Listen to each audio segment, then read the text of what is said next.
1010XL is presented by Farah and Farah, exclusive injury law firm of the Jacksonville Jaguars. Protecting you and your family. Call 396-5555. Jacksonville.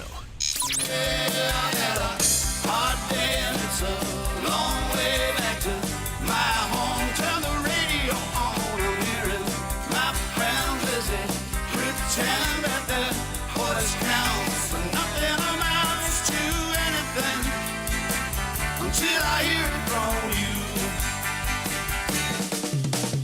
Frank, Hays, Lauren, and RJ, The Frangie Show starts now on 1010XL 92.5 FM.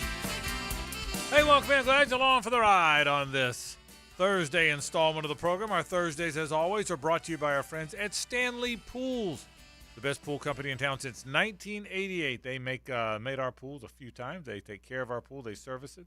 They do a fantastic job, our friends at Stanley Pools. Frangie and Carlyon, Lauren Brooks, RJ Saunders with you on this Thursday installment. Much to talk about. But the lead is that Trent Baalke spoke. Hopefully you heard it on the radio station today. I actually heard it on the radio station. I was in between meetings. So I actually heard it on the radio station. I sat there and listened to the whole thing on 92.5 FM. That's how you heard it today. If you wanted to watch the stream, our friends from Jaguars.com are the ones that made it possible for us, and they had it on their stream, so you could have seen it that way as well. We'll talk about all kind of things. We'll talk about the games coming up, the possible MVPs. The Carolina Panthers have a coach, a surprising choice for me. The Gator basketball team toughed up and won a game last night. All kind of fun stuff to get to, loaded up with stuff. But let's not bury the lead. Trent Baalke talked 30 minutes, right to noon. Yeah, 30 minutes on the number. Started and I would say that was a good number. I don't Yeah. think there was much ground left to cover. We talked about the Bills GM going 63 minutes the other day. Bean, I don't know that we had 33 minutes more of stuff to get to. I mean, when you see Gibby emails out the sound clips, we have 44 of them. He answered so 44 we obviously questions, covered a lot of ground. Yeah, so I thought he did, and I thought it was important that he did. And you're going to hear some of those. I'm not going to play too many of them because you've heard them all day. I think you've heard them all day. You also could go get them on demand. They're available. The whole presser, obviously, in this day and age, all of a press conference is on demand. So I want to get through everybody's opinion about it. We'll take some overview opinions, and then we'll get to the specifics. Quick overview from both of you. You go first. I think he put a lot of it on the coaching. The thing about Trent Baalke that I think is puzzling is obviously he's in a leadership position. But too often today it was, well, I don't live in the past. I don't live in regret. So when it was a question about a personnel mistake, instead of just owning it or saying, and look, he didn't always have to own it by insulting a player or criticizing a player.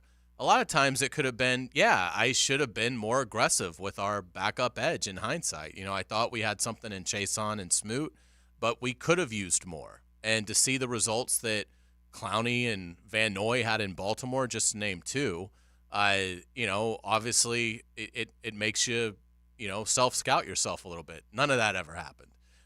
He kind of let it off by saying, like,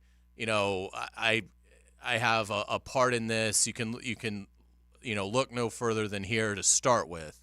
But then a lot of it became, I don't live in the past. I don't live in regret. Clearly, and this isn't a surprise because this was starting to become evident in the last couple weeks of the year. He doesn't like the offense. They don't have an identity. He used the word identity 7 times. Our good buddy Mark Long even went through it and checked it, looked it up. And so I think in looking at it, it's one of those things where they can't run the ball. They have to his point, get bigger and stronger. That's a personnel issue. But it's clear that he does not like the offensive system. I mean, when you're asked about Luke Fortner, who by all accounts was miserable, I don't think there's really anybody out there outside of Trent Baalke, certainly no one outside of the Jaguars facility, that believes Luke Fortner even played average season. I mean, I think everybody views him as having a really, really bad second year in the league. Trent Baalke's asked directly about Luke Fortner and says, well, I still have confidence in Luke. I think it was a systematic issue Well, I mean, that's basically saying he's a good player. The coaches just aren't, getting it out of him. And again, it kept coming back to, look, you kind of got the sense from Baalke, well, look, I gave them a first-round right tackle who was great. I gave them a tight end in the second round and a running back in the third round who they never figured out how to develop and turn into good players. We shouldn't have had an offensive identity crisis, but we did. So, I mean, I think it's fair to question his leadership. And I don't think there's like a schism because I think they're kind of tied together. Like the last thing Doug and Trent need are to be at each other's throats because if they lose this job that they're in, I don't think they're getting another chance to work at that position in this league. I can guarantee you Trent Baalke wouldn't get another general manager's job. Doug might get another job, but my guess is he wouldn't. It's hard when you've already been fired at two places. So I think because of that, I'm not so worried about a schism because I think they know they've got to work together to survive here and certainly to win here. But I thought Baalke made it clear that a lot of this he put on the coaching. Yeah, I think the quick overview is Josh Allen will be a Jaguar. That's great news. The negative is they haven't started the negotiations yet, at least from what he told us. You'd like that conversation to have already started. He loves Calvin Ridley, so I think they would like him to be back. I think the biggest thing was, though, Frank, to Hays' point, he feels like there was a good vision, but the execution and the development wasn't there. And so I do think that while he said there's great communication and great collaboration, I don't think they were on the same page with certain players being picked, and that has to get better. Yeah, I think you guys hit it. And, Lauren, I think you just said the thesis statement to me. He said the vision was there, the development was not. And I think that was the – Hays, to your point, does that mean he's saying I picked the right guys and they didn't develop them, which is the way I think you heard it? Is that what it was? But the big picture was, yes, I think the big picture of this, what came out of it was – we have the vision. We have to do a better job. But he used the word onboarding a lot. Mm-hmm. Onboard the players. I think that means this isn't a corporate company. Yeah, but introduce them into the league, develop them, get them committed, make sure they understand how much time to spend on their own. Are they taking care of their bodies the right way? Are we developing their bodies the right way? Here's what I did take out of it. And I want both of you to weigh in on this. Start with you, Hays. If he was critical of the coaches, I didn't sense it was as much deployment as it was development. I didn't read that he was critical, at least in today's press conference, that it was as much deployment, play calling and scheme, even though he said that'll change. But he was very critical of the development, whether that's on the coaches or him or whoever. So did you see it that way too? It was more about development than deployment if he's assessing his coaches. Yeah, I think so. I mean, again, in looking at it, to say that there was systematic issues with pretty much any offensive problem, I think that speaks to. I think it speaks to he doesn't like, in my opinion, he doesn't like how they practice. He doesn't like what they emphasize. I don't think he likes. I think the vibe he gave off today is that the coaches are a little too laissez-faire with this group, and there's not more of a competitive push from the coaches to get more out of the players. So I would agree with that. I don't think he was asked about Press Taylor. He didn't go into play calling or anything like that. I think it's more general philosophy on how the offense was managed and how it was practiced, more so than it was play calls in a game. Yeah, so development was one thing. I'm going to go through the key things I thought he hit on. And with Josh Allen, certainly, Lauren, you've already begun that. I want you to hear about 6 or 7 of the comments. After the break, we're going to play those for you. But again, I trust by now many of you have heard the comments, at least some of those. I don't know that everybody listened to the entire 30-minute press conference, but I'm going to trust you heard a lot of what he had to say. We'll tell you what jumped off the page for us. We gave you kind of a trend. I'll tell you some specific things he said, some of which I agree with, by the way, some of which I don't, but some of which a lot of what he said I do agree with. So we'll certainly talk about that coming up. That'll be our lead story today. We'll talk about the Gator basketball team later on. We'll talk about, I thought a curious hire by the Carolina Panthers. I thought that was I won't say bad hire because we'll see, but it was the most surprising hire to me of the carousel. You agree with that? By a mile. By a mile. Yeah. The most good or bad, we'll see. But surprising. I think it speaks to what's going on in Carolina. Yeah. It's 1 of 32, but yeah, I think there was some, and we're running out of openings, but it almost feels like there were guys that maybe said, I'd rather just pass on this year instead of going there. Something weird. Something. Because the fact that the Carolina Panthers made a very unusual hire, so it really got my attention. We'll talk about that. The MVP candidates are available. We'll certainly get to that. Got a lot of stuff to do. It's a busy day. But let's take a break. When we come back, I want to begin the program by playing about 7 or 8 comments from Trent Baalke in the event that you didn't hear those, in the event that you didn't. The ones that I think are of significance that he made today in that press conference. We'll give you our thoughts on it. The general manager spoke. We'll talk Jaguars football. That's how we'll kick off the program. Also on Old Rock Thursday. It's 1010XL on 92.5 FM. The Frangie Show, live from the Hastings Injury Law Firm Studios on 1010XL. Hit back with Hastings. No static ever. Download the free 1010XL app for Apple and Android devices and take us with you wherever you go. 1010XL. Frank Frangie here for Stanley Pools. There's a reason so many of my friends and our listeners have had Stanley Pools build their pools and now maintain their pools because Stanley Pools truly cares about their customers. Stanley Pools is locally owned and has been serving our community for 35 years. For all of your pool needs, call Stanley Pools at 269-7277. That's Stanley Pools, a family tradition of fine swimming pools. 269-7277 or find them online at stanleypoolsfl.com. This is head coach Matthew Driscoll from the UNF men's basketball team. When our players suffer an orthopedic injury, Southeast Orthopedic Specialists gets our players back on the court pain-free. We appreciate the endorsements from our high school and college coaches. This is Dr. Kevin Murphy. The next time you need orthopedic care, you can rely on our team at Southeast Orthopedic Specialists. Relieve pain and get back to life. SOS. Southeast Orthopedic Specialists. So I'm here with Danny Van Sickle, Director of the Electrical Training Alliance. Danny, tell me about your program. Hey, Rick, we're a 5-year electrical apprenticeship. Our students start out making over $30,000 a year, and right now graduate making over $80,000 a year, including benefits. There is no tuition and no student debt. You just have to apply and get accepted. Did you say no tuition and no student debt? You heard that right, Rick. Once you're accepted into the program, your only costs are the books and the course fees, around $700 a year. Wow, that sounds like an amazing opportunity. How can I learn more? Just go to etajax.org, and you can apply there.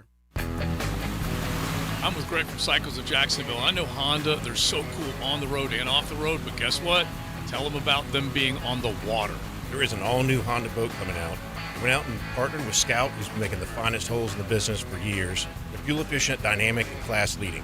So Honda is in the boat business, and you will see boats coming to Cycles of Jacksonville soon. We will have them in the spring, ready to go. CyclesofJacksonville.com. Keep track of all of it. Find them on Atlantic near Regency.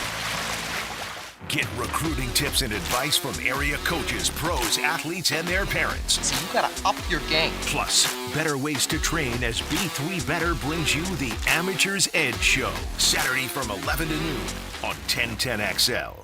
I'm here with Clayton Bromberg of Underwood. Underwood has completed 75 years in business, and now you are starting your next 75 years. If you were going to simplify things, what is the single most important thing in Underwood's history, and what will be the most important thing in your future? Frank, that's simple. Our honesty and integrity. You know, our founder, H.F. Underwood's favorite saying was, know the truth and tell the truth. That's why we're the longest-standing member of the American Gem Society in Florida. Because we know you have to have the knowledge about gemstones before you can tell the truth about them. That's why we continue to educate our staff through the Gemological Institute of America and the American Gem Society. In fact, today, Underwood's has the largest American Gem Society credentialed staff of professionals east of the Mississippi River. So come by and see why we're looking forward to the next 75 years and let one of our experts assist you. That's at Underwood's, serving excellence since 1928. In San Marco, Avondale, the Shops of Ponte Vedra, Underwood Jewelers.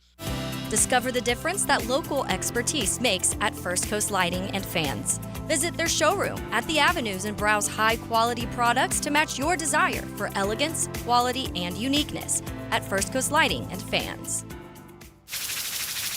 Wow, John, my Clearwater sprinkler system looks great. All right, Frank, let's go ahead and program your Rainbird timer. How many minutes do you want the zones to run? John, I think we run from the front 20, the sides 15, the back 10, the Garden 5. Clearwater scores! Well, that's a first, Frank, but you're the boss. Clearwater Irrigation. We can't sing a lick, but we sure are good at sprinklers. And drainage to ClearwaterJacks.com. Get Gators play-by-play on 1010XL. Brought to you by Farah and Farah, exclusive injury law firm of the Jacksonville Jaguars. And Renewal by Anderson, the official window and door replacement partner of the Jacksonville Jaguars. Wondering what you're going to do for dinner tonight? Southern Steer Butcher is a full-service butcher, and we grind and make sausage in-house every day. Now open in Ortega. For tasty tips and juicy breasts, choose Southern Steer Butcher. If you need an insurance agent, I'll recommend the best guy in town, State Farm agent Craig Dewhurst. Call him at 940-9740. Really good guy, really good agent. Life insurance, homeowners, automotive, you name it, he'll handle it for you. Tell him what you need. He'll assess your whole situation. What kind of coverage do you need? How much coverage? What should your deductible be? What do you make and how does it fit your cost and your rates? You will love dealing with Craig. What a nice guy he is and how he'll help you get the right answers. The best in the business. Craig Dewhurst from State Farm, 940-9740. Start your new year off healthy and get screened at Ackerman Cancer Center with on-site imaging, including whole-body MRI, PET and CT scans, and mammography. Early detection is key. Visit AckermanCancerCenter.com. For lost or broken keys or nearly any make and model of vehicle, call 722-1111 for Instant Keys. Instant Keys. You don't have to go to the dealer. Instant Keys comes to you. Hey, sports fans, it's Hays Carlyon from MyBookie. Gear up because the NFL playoffs are here, and with the Super Bowl just around the corner, there's never been a better time to get in on the action with MyBookie.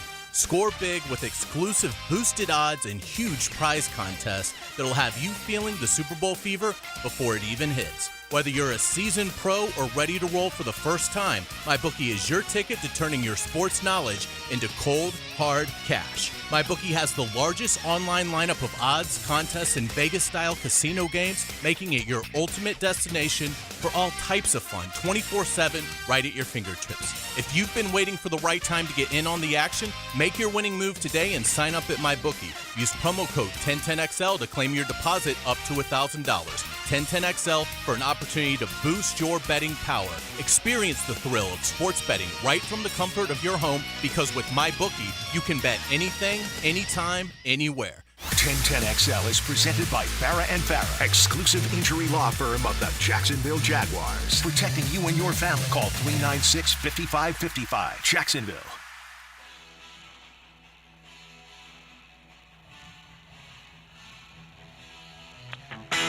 It's an Old Rock Thursday. Music the way it should be, or at least used to be, on The Frangie Show.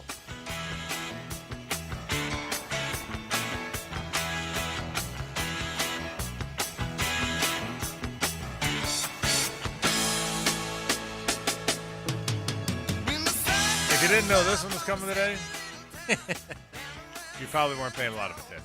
Is that a safe assumption? Is that a safe statement? Yeah, and I have a feeling a lot of the songs you mentioned yesterday will make the playlist. Yeah. Doobie Brothers are coming to town. That news broke on the program yesterday. Then it led ABC News and CNN and MSNBC and Fox, Bleacher Report, BuzzFeed. Is there still BuzzFeed? Yeah. Teen Beat. Teen Beat. Highlights Magazine. Oh, Doobie Brothers today on Old Rock Thursday. I'll be there when they get here in July. Write that down. All day today, you're going to hear those guys. Trent Baalke, that was the news of the day. The general manager spoke to the media today. A lot of comments. The first one was the obvious question. There's been rumors out there that there's a rift or a disconnect between the coach and the general manager, Trent Baalke and Doug Peterson. He was asked if they are on the same page.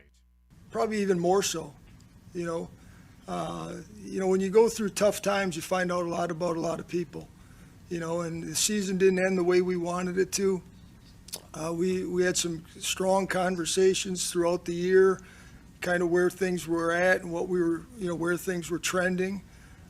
So great communication, great collaboration, and really respect him and everything that he does. So I don't think there's any. A lot of what's written, a lot of the narratives that are out there are just false. Plain and simple, false narratives. To that end, they've now hired a new defensive coordinator, Ryan Nielsen. A lot of people wondered, did Trent make the hire? Did Doug make the hire? I tried to explain yesterday as best I could. That's a coach. That's Doug making the hire, not Trent. But he was asked about that today. Coach owns the staff, just like they do in most places, and no different here. And I respect the decisions that he makes. I mean, we collaborate, we work together. I sat in on all the interviews. We shared our thoughts. But at the end of the day, Coach owns it, and I respect those decisions. The other thing is he believes it was a good roster, and, yeah, things went bad at the end, but he believes they had a competitive football team. You know, there were 4 teams left a week ago. We beat 2 of those teams. We lost a 1-score game to another one. In another one, we were down by 3 points with 4 minutes left in the third quarter. So we felt we had a competitive football team. We didn't win the number of games we wanted to win, and that's on all of us, me included. Look no further than here. But, you know, there's some things that we have to do. We've recognized it, and we're making those changes as we go. The big thing he said, and he talked about one of the things that went wrong, was who were the Jaguars, and did people truly know who they were? I'm not a coach. You know, those are questions for Coach. You know, I think if I look at it from a big picture, you know, create an identity. You know, who are we?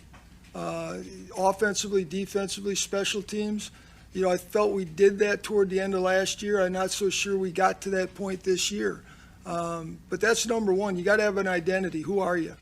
And he made the point that they had an identity last year, wasn't so sure they had an identity this year, which was an interesting comment about the team and the way it played out. There also were reports in the media. I think Albert Breer, I think D-Rock asked it Hays today about the Albert Breer report that that Trent was critical of Press Taylor, the offensive coordinator, and that Trent didn't want Press Taylor to be the offensive coordinator, that Doug did. Trent was asked about that report today. Coach and I, and ownership, you know, we talked throughout the year. We've talked about everything. And those discussions, you know, will remain private, you know, but at the end of the day, like I said, Coach owns the coaching staff, and he's held responsible for that coaching staff. And I can tell you this, I support every decision that he makes, 100%. You know, we have discussions, we get through with the discussions, whether it's the draft, free agency, coaches, personnel staff, support staff. We go through the process and we talk about everything. And at the end of the day, once the decision's made, we make it, we move on. So I'm 100% behind anything Coach decides because I've been factored into it. I've been a part of those discussions. He made it very clear Josh Allen's going to be on the team. He was also asked what are his thoughts about wide receiver Calvin Ridley. Calvin did some awfully good things. I love Calvin Ridley. He's all ball. You guys and gals that were able to see it practice, I mean, he loves to practice. He loves to play.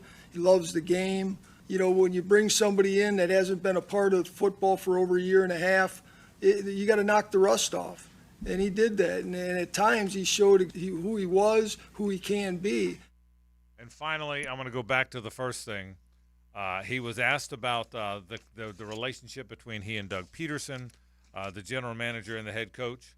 He reiterated toward the end of the press conference that he and Doug are on the same page as much as they've ever been. Yeah, I think we have a real good pulse. We've had some real good discussions. And going back to Gene's first question on the collaboration and the unity we have in this building, you know, and I can't speak for Doug, but I'm sure he'll speak when he has a chance to speak. The collaboration, the unity that we have together, the respect we have for one another has never been better. So again, I go back to that narrative that Gene mentioned. That's a false narrative. Nothing to it. The comments of Trent Baalke, and again, the whole interview is available on demand. Our friends from Jaguars.com streamed it today, and we played it on the radio station from 11:30 to noon today in its entirety. Some things that I took out of it. Number one, he says collaboration is as good as ever between he and Doug. He said that a number of times. Josh Allen will be a Jaguar. He made it very clear Josh will be a Jaguar.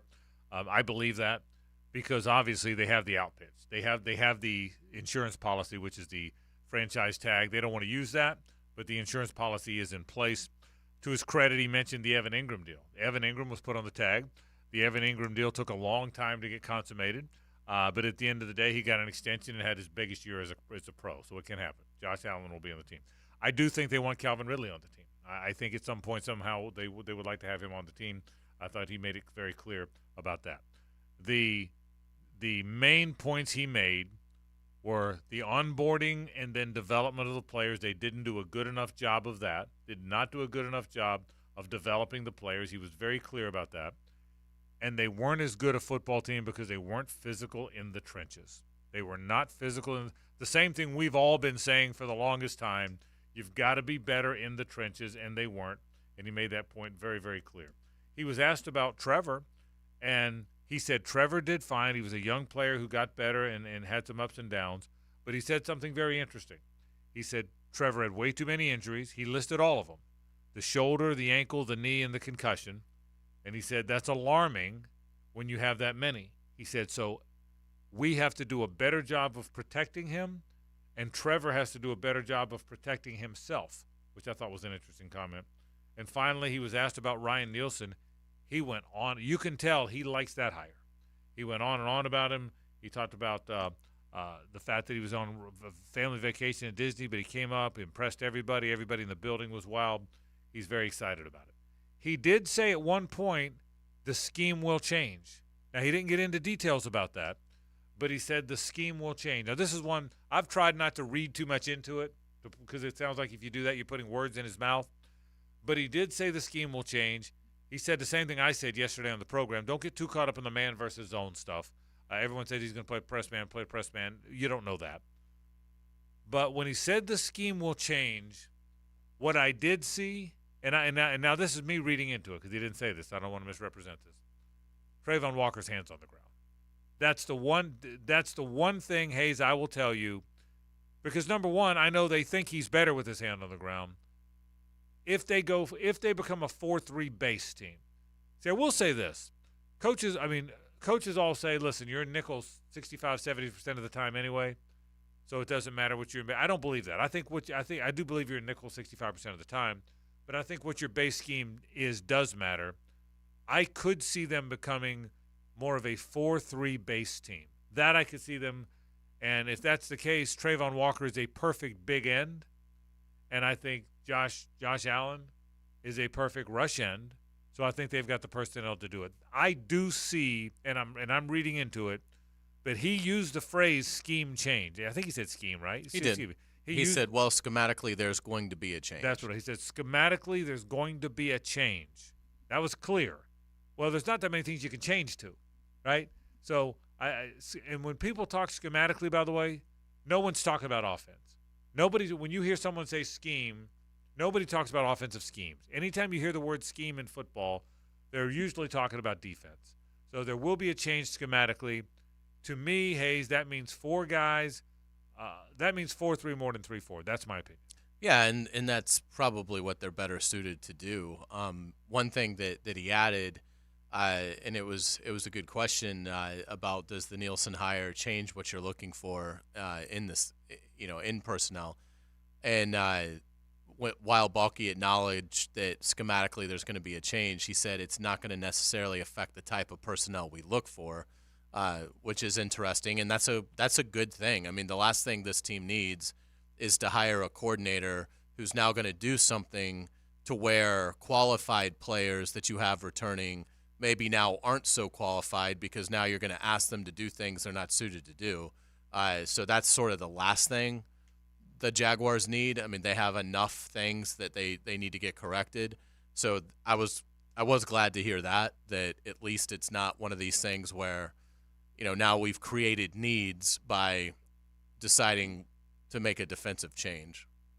Yeah, the other thing I'll add is when he was asked about Trevor Lawrence's contract extension, he said that he's obviously going to be here long term and they'll do something at the appropriate time. So not sure if that means this season or off season or a year from now. Yeah, so Trevor Trevor Lawrence is going to be the Jaguars quarterback.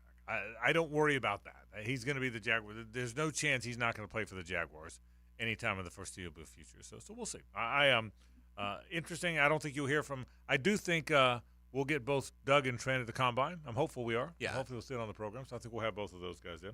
I don't think we'll know a whole lot more. I do think we'll know a defensive staff by then. Wouldn't you say? Absolutely. I think we'll know the defensive staff by then. We'll get a pretty good idea of who's doing what. So, but I'm glad he spoke. I think that at least now he came out. He spoke for 30 minutes. I agree with you, Hays. That's the right amount of time. He spoke for the right amount of minutes.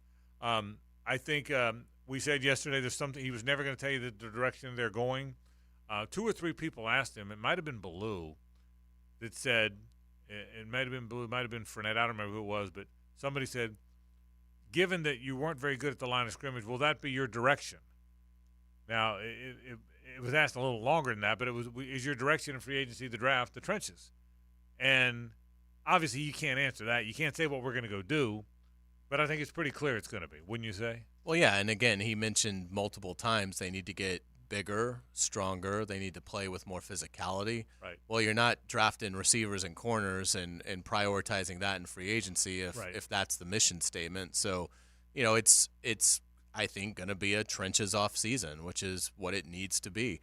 Look, this is what I'll say, and I'm a little I'm not ready to sit here and say I've got great hopes for the team coming up. I think they're an average team, and I don't know that they'll jump to going from average to really good.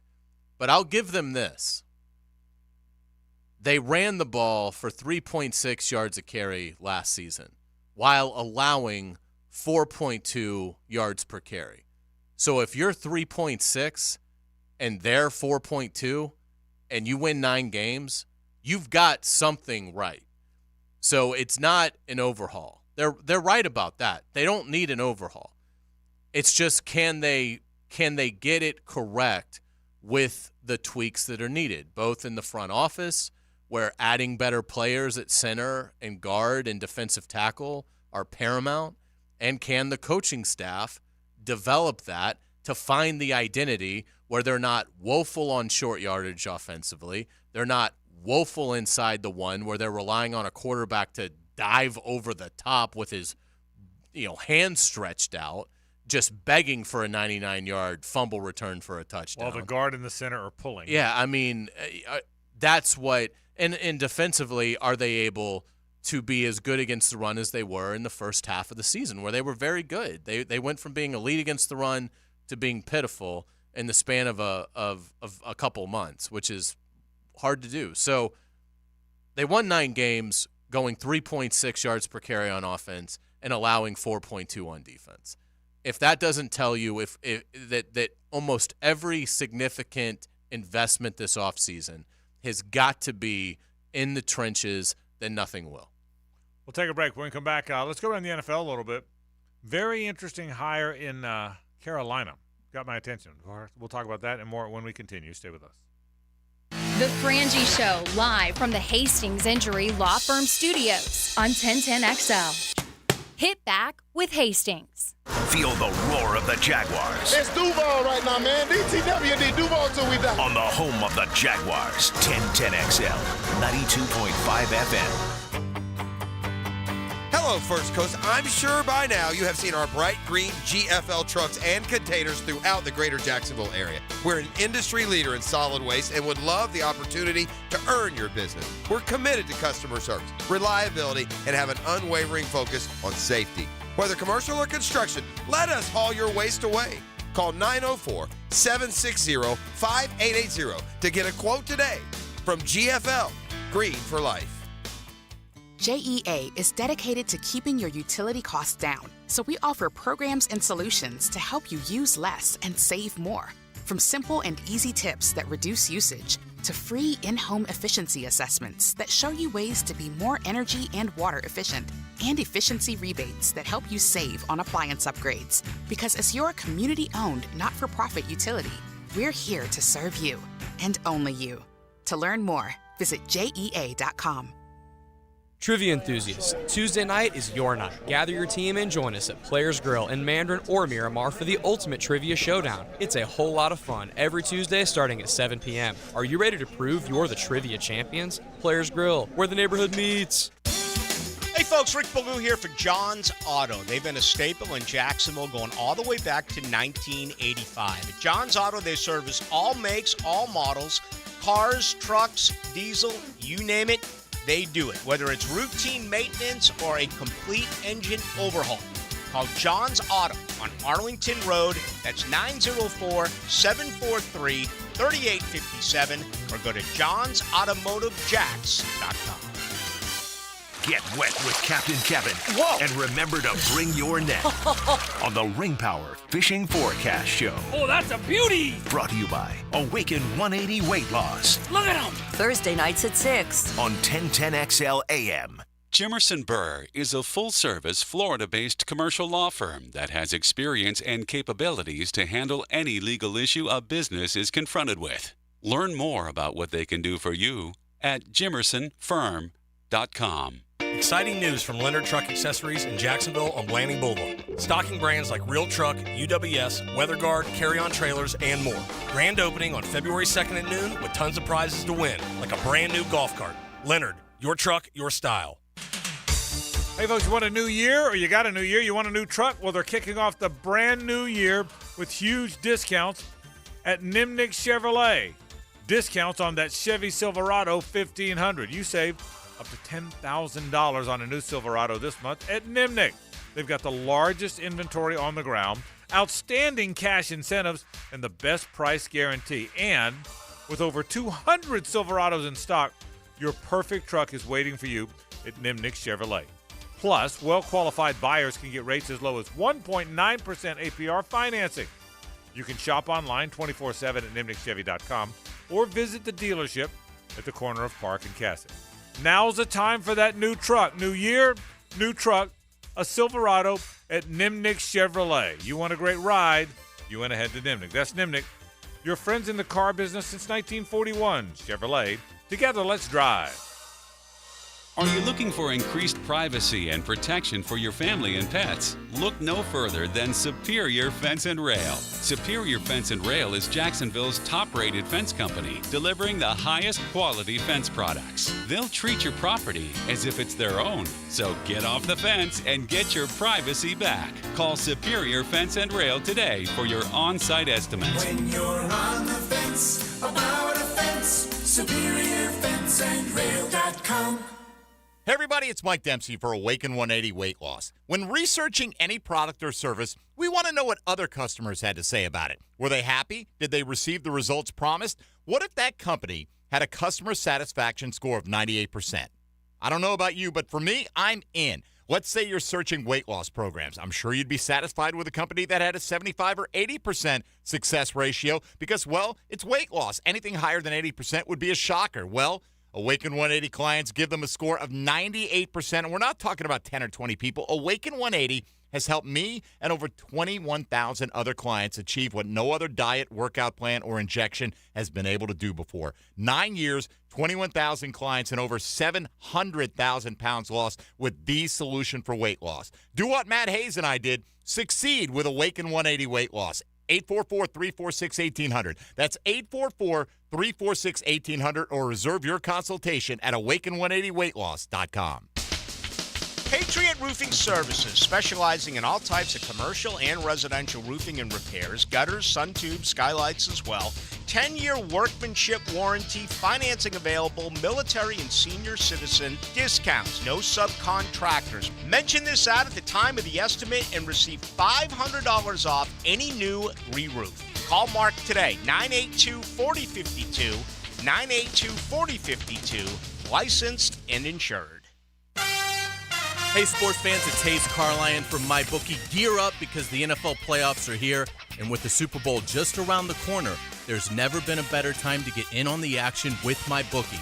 Score big with exclusive boosted odds and huge prize contests that'll have you feeling the Super Bowl fever before it even hits. Whether you're a seasoned pro or ready to roll for the first time, MyBookie is your ticket to turning your sports knowledge into cold, hard cash. MyBookie has the largest online lineup of odds, contests, and Vegas-style casino games, making it your ultimate destination for all types of fun, 24/7, right at your fingertips. If you've been waiting for the right time to get in on the action, make your winning move today and sign up at MyBookie. Use promo code 1010XL to claim your deposit up to $1,000. 1010XL for an opportunity to boost your betting power. Experience the thrill of sports betting right from the comfort of your home, because with MyBookie, you can bet anything, anytime, anywhere. When all you have is a hammer, everything is a nail. I'm Dr. George Bari, and like me, I know you have been bombarded with PRP and stem cell treatments from companies that promise the world and charge prices to match. Or the surgeon that convinced you the only way to treat your injuries through surgery. At Bari Orthopedics, we offer the best PRP treatment on the market with prices that won't cost you an arm and a leg. We also have the expertise to treat your injury surgically, if that is what it entails. We can discuss all surgical and non-surgical options with you and make sure you get the best treatment available. Come see me, Dr. George Bari at Bari Orthopedics. Since 2014, there's been only one official home builder of the Jaguars, Dreamfinders Homes. With quality-built homes and a speedy move-in process, we're in 20-plus communities in the best locations across Northeast Florida. Dreamfinders Homes is everywhere you want to live. So get off the sidelines, Jags fans, and get into the game. Let Dreamfinders help you navigate your home purchase and offer great interest rates. Visit DreamfindersHomes.com for all your move-in ready homes and step up your game. 1010XL is presented by Farah and Farah, exclusive injury law firm of the Jacksonville Jaguars. Protecting you and your family. Call 396-5555. Jacksonville.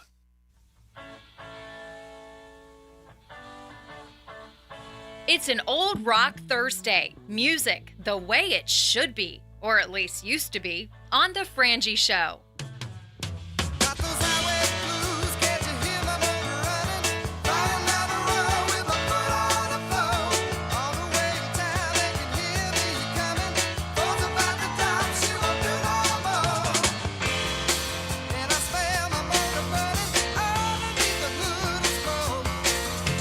Brothers today on Old Rock Thursday.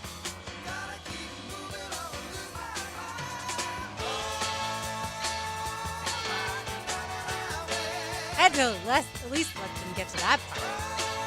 Frank Frangie, Hays Carlyon, RJ Saunders, I am Lauren Brooks. All right, Frank, the Panthers made a surprising hire, and that is taking former Bucs offensive coordinator and making him the head coach. The reason I think it surprised a lot of people is Dave Canales was only the offensive coordinator for the Bucs for this past season. That's it. And he's been, other than that, with the Seahawks. He came from USC to Seattle with Pete Carroll a long time ago. But only one season as an offensive coordinator. Now he's the head coach. Yeah, he's very highly regarded as a football coach and did a fantastic job with the Bucs this year.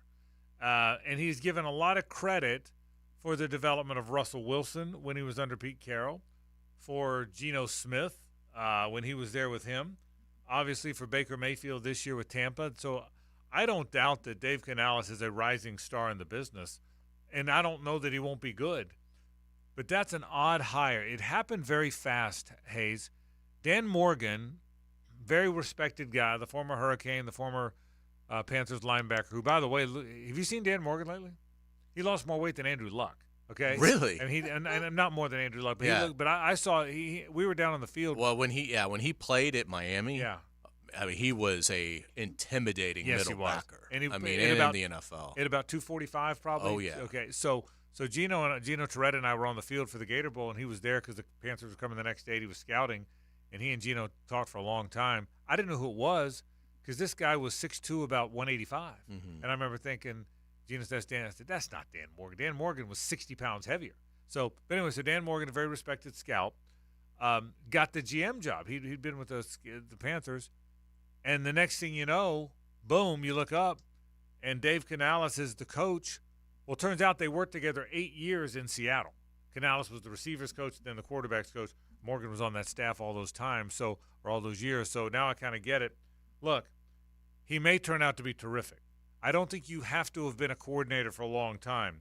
Bill Cowher and John Harbaugh were never coordinators. Mike Tomlin was a coordinator 1 year, and they weren't very good.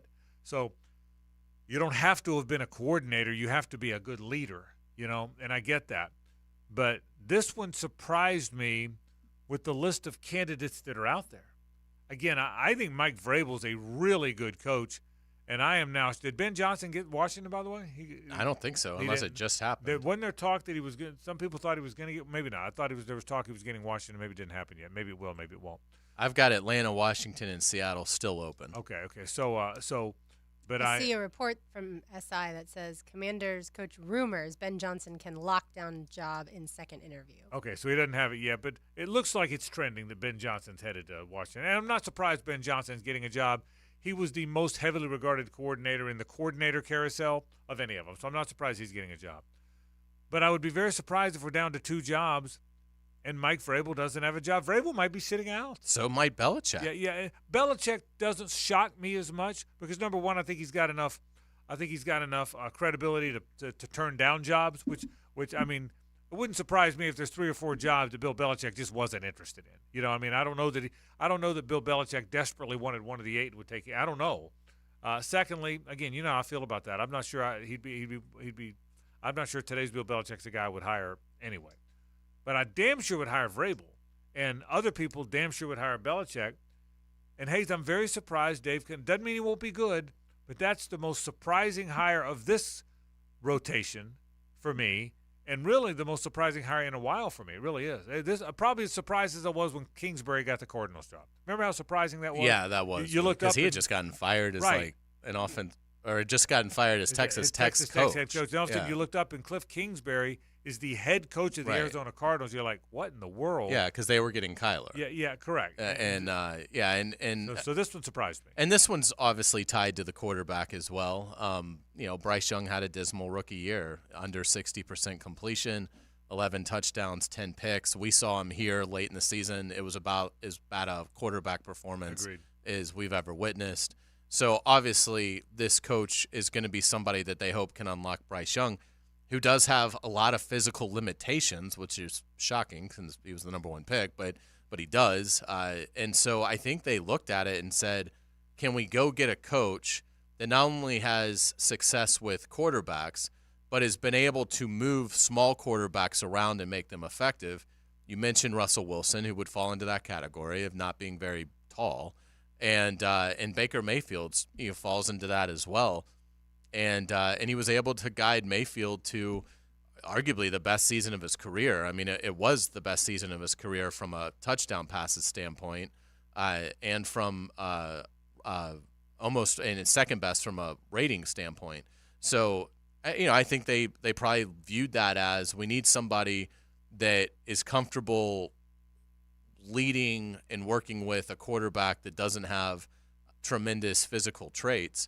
And so that's the direction they went. I also, again, wonder if, again, it's 1 of 32. That's always going to be powerful, but it does kind of make me wonder if some of the coaches were like, look, the owner is a disaster, and I don't believe in the quarterback. I mean, if you didn't like Bryce Young coming out of the draft, you certainly don't like him after seeing what he did as a rookie. He was being coached by Frank Reich, who was a good coach. This wasn't some Urban Meyer. He doesn't know what the heck he's doing, and he doesn't understand the league. And, so I'm not – I mean, Frank Reich knows the league well. And he is a really good football coach. So the fact that he obviously couldn't do anything with him, there probably were some candidates that were like, I don't know that Carolina is where I'm gonna invest the rest of my career in. And so it makes sense that they would end up with a candidate that was a little off the grid. But to your point, this is always a game of musical chairs. Now there's only 3 vacancies, and there are a lot of accomplished coaches that want to work that are not going to work. And I'll tell you one bad thing about this for the Jaguars. You really need Bobby Slowick to get a job. And now you're running out of places for him. The last thing you want is for him to return to Houston, because it's going to be harder to expect C.J. Stroud to have any kind of sophomore slump if he retains his OC. Now, if Slowick leaves, that would at least open the door to a DeMeco Ryans mistake with the hire, and the new OC and Stroud don't see eye to eye, and maybe he doesn't have as big a year as he did this year. and maybe that helps the Jaguars get back to the top of the division. So Slowick needs to go. I mean, one of these three needs to be Bobby Slowick, and hopefully it will be. He just completed his second interview with the Falcons, so hopefully the Falcons have decided Bill Belichick is not the answer, and yes, Bobby Slowick is. I think the main thing to me for Canales, Frank, like you talked about with the quarterbacks, Baker Mayfield was playing too slowly, and therefore you get sacked a lot when you don't get the ball out quickly. What happened to Bryce Young? He got sacked a ton. Now, that's not all his fault, but playing faster will certainly help reduce that, and so that's one thing that obviously the Panthers and Dan Morgan identified with Canales, and if they can get Bryce Young to play faster, then hopefully for their sake, he's going to get at least find some more guys, because we saw him just miss DJ Chark a few times. And Canales is a guy, to that end, that understands today's game, today's tempo, quarterbacks today. Hayes, Lauren made a good point about understanding the tempo, and you're right. Hayes, you made a good point too. He's worked with undersized quarterbacks. Undersized quarterbacks have to find passing lanes. I'll never forget I had this conversation with Tom Coughlin. I've told the story in the year before. Mark Brunell they listed him at 6 feet, 6'1". I think Mark's probably 5'11", maybe 6 feet, which back then was really short for a quarterback. Now there's a lot of that, but back then it was really short.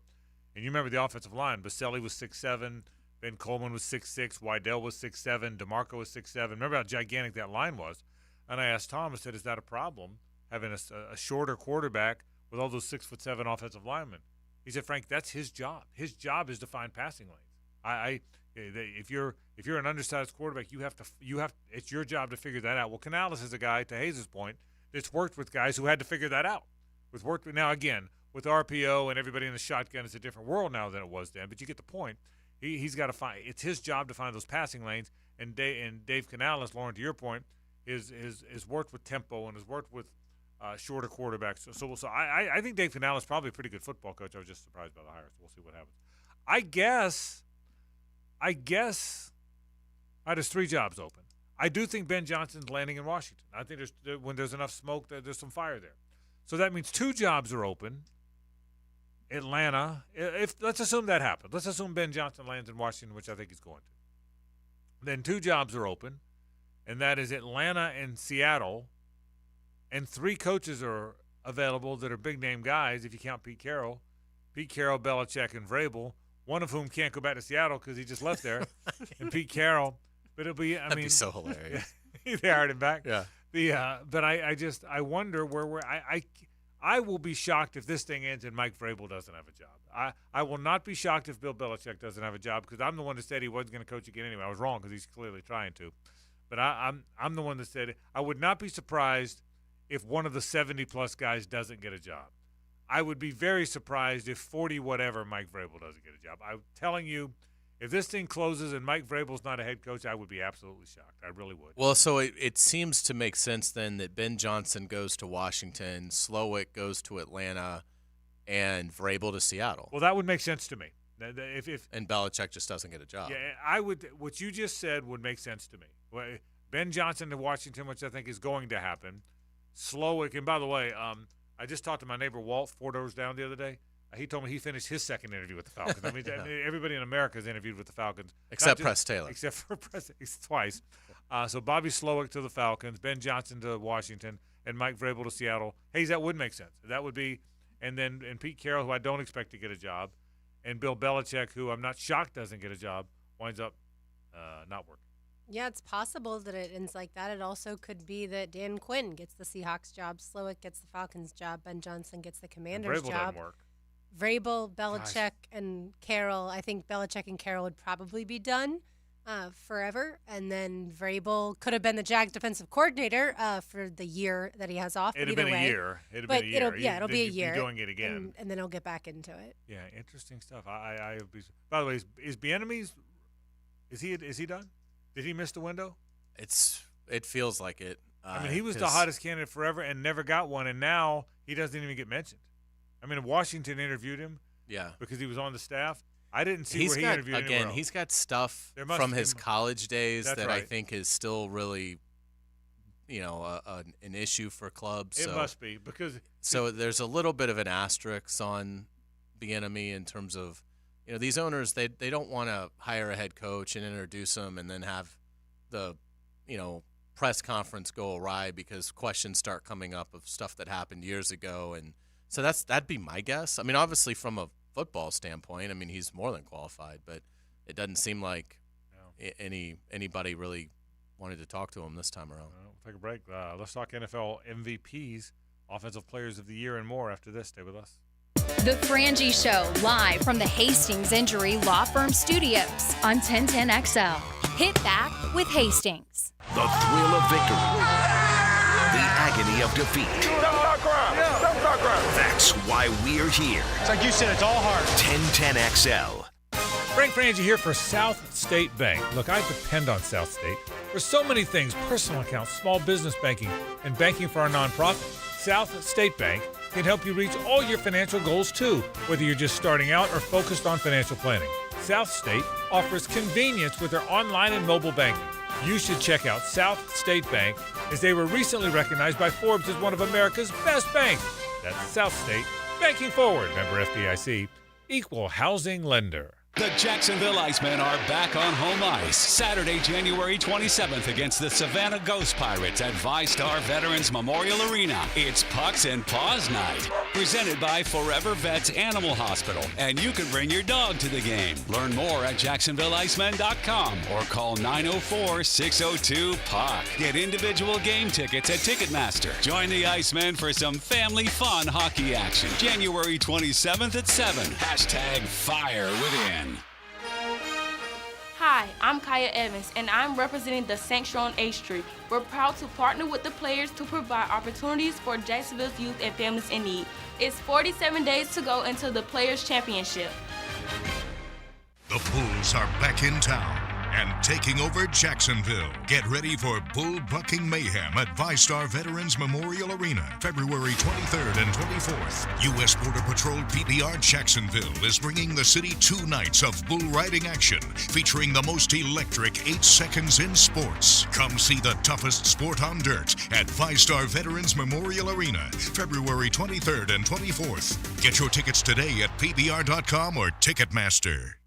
Frank Frangie here for Stanley Pools. There's a reason so many of my friends and our listeners have had Stanley Pools build their pools and now maintain their pools, because Stanley Pools truly cares about their customers. Stanley Pools is locally owned and has been serving our community for 35 years. For all of your pool needs, call Stanley Pools at 269-7277. That's Stanley Pools, a family tradition of fine swimming pools. 269-7277, or find them online at StanleyPoolsFL.com. The flagship station of the Jaguars. WJXL AM Jacksonville Beach. WJXL FM Jacksonville Beach. Hey folks, Hicken here. Now that your kids and grandkids have gone home and the decorations are coming down, I bet you can see it's time to get those carpets and sofas cleaned. I'm telling you, give Zero Res a try if you haven't already. They clean the carpets, the sofa, the chairs, the area rugs, and even the tile and grout. Google them. More than 5,000 5-star customer reviews. And right now, 20% off carpet cleanings, 20% off upholstery. Zero Res. You spell it forward, you spell it backwards. Zero Res is the right way to clean. Zero Res. How many points are there on the Statue of Liberty? The answer coming up. If you haven't stayed on top of your coverage responsibilities for your family's home, you really should review it annually. Renew with confidence or call us and let Southern Oak answer your questions. We'll save you money. Our family protecting yours. Southern Oak Insurance. There are 7 points on the crown of the Statue of Liberty, referencing all 7 continents. Southern Oak Insurance. Our family protecting yours. Hicken here as we bid farewell to the old and welcome the new. Let's make it a year of clear vision and bright smiles. You see, Bowden Eye & Associates understands the importance of healthy eyes and clear sight. They're here to help you see the world in all its vibrant glory. Picture this, a year filled with laughter, adventure, and crystal clear vision. Routine eye exams or advanced vision correction procedures, they got you covered.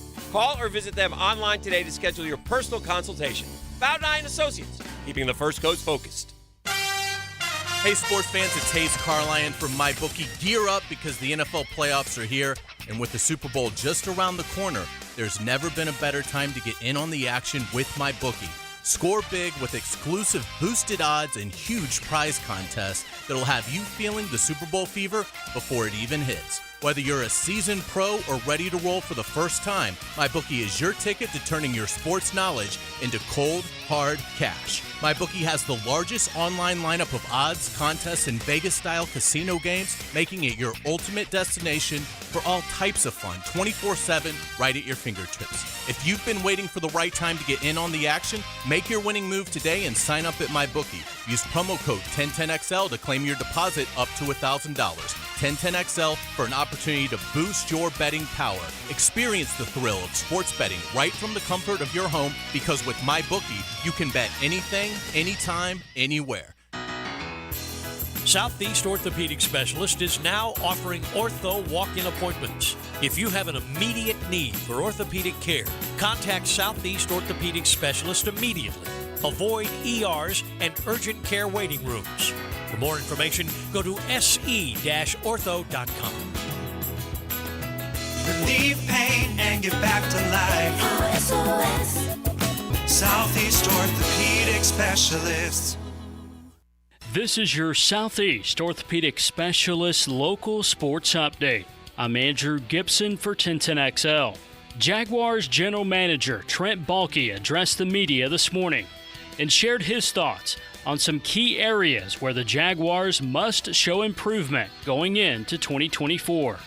We've got to get bigger. We've got to get stronger. We've got to get more physical in the trenches. And if you want to compete for championships, you have to do that. So I think we've got some good pieces in there. We got some good young players in there, but we got to get better. Baalke this morning on the future of Josh Allen in Jacksonville. Will Josh Allen be here one way or another? Josh Allen's going to be a Jaguar next year. Jaguars GM Trent Baalke this morning, courtesy of Jaguars.com. It's 80 degrees at 4 o'clock. Time and temp brought to you by Bueller Air Conditioning. Stay cooler with Bueller.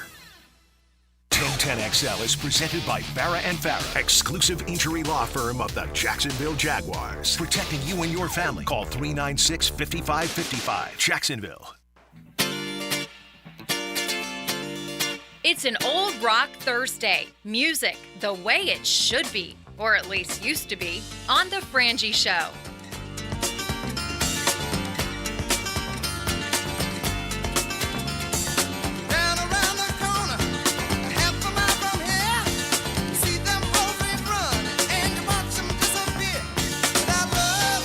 Random opinion. Tom Johnston doesn't get enough credit as a lead vocalist. Agreed. Nobody knows. I mean, everyone knows who Steve Perry was. Yeah, you know, good point. Doesn't get enough. He's not a household name. He's not. No, I mean, not at all. So there you go. There you go. Stupid Brothers opinion for you. The MVP finalists are announced, and the Offensive Player of the Year. I can't imagine how they're not the same thing. Lamar, McCaffrey, Dacker, finalists for both. Josh Allen and Brock Purdy are also in the MVP mix. They're the 5. Tyreek Hill and CeeDee Lamb are in the Offensive Player of the Year mix. That completes the 5.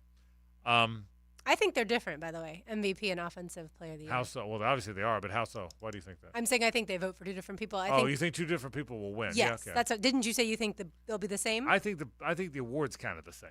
I can't see how they. But go ahead, make your point. I think Lamar wins MVP. I think Christian McCaffrey wins Offensive Player of the Year. That's one. That's one. Having two awards is one way to decide. Correct. What about it? Who wins?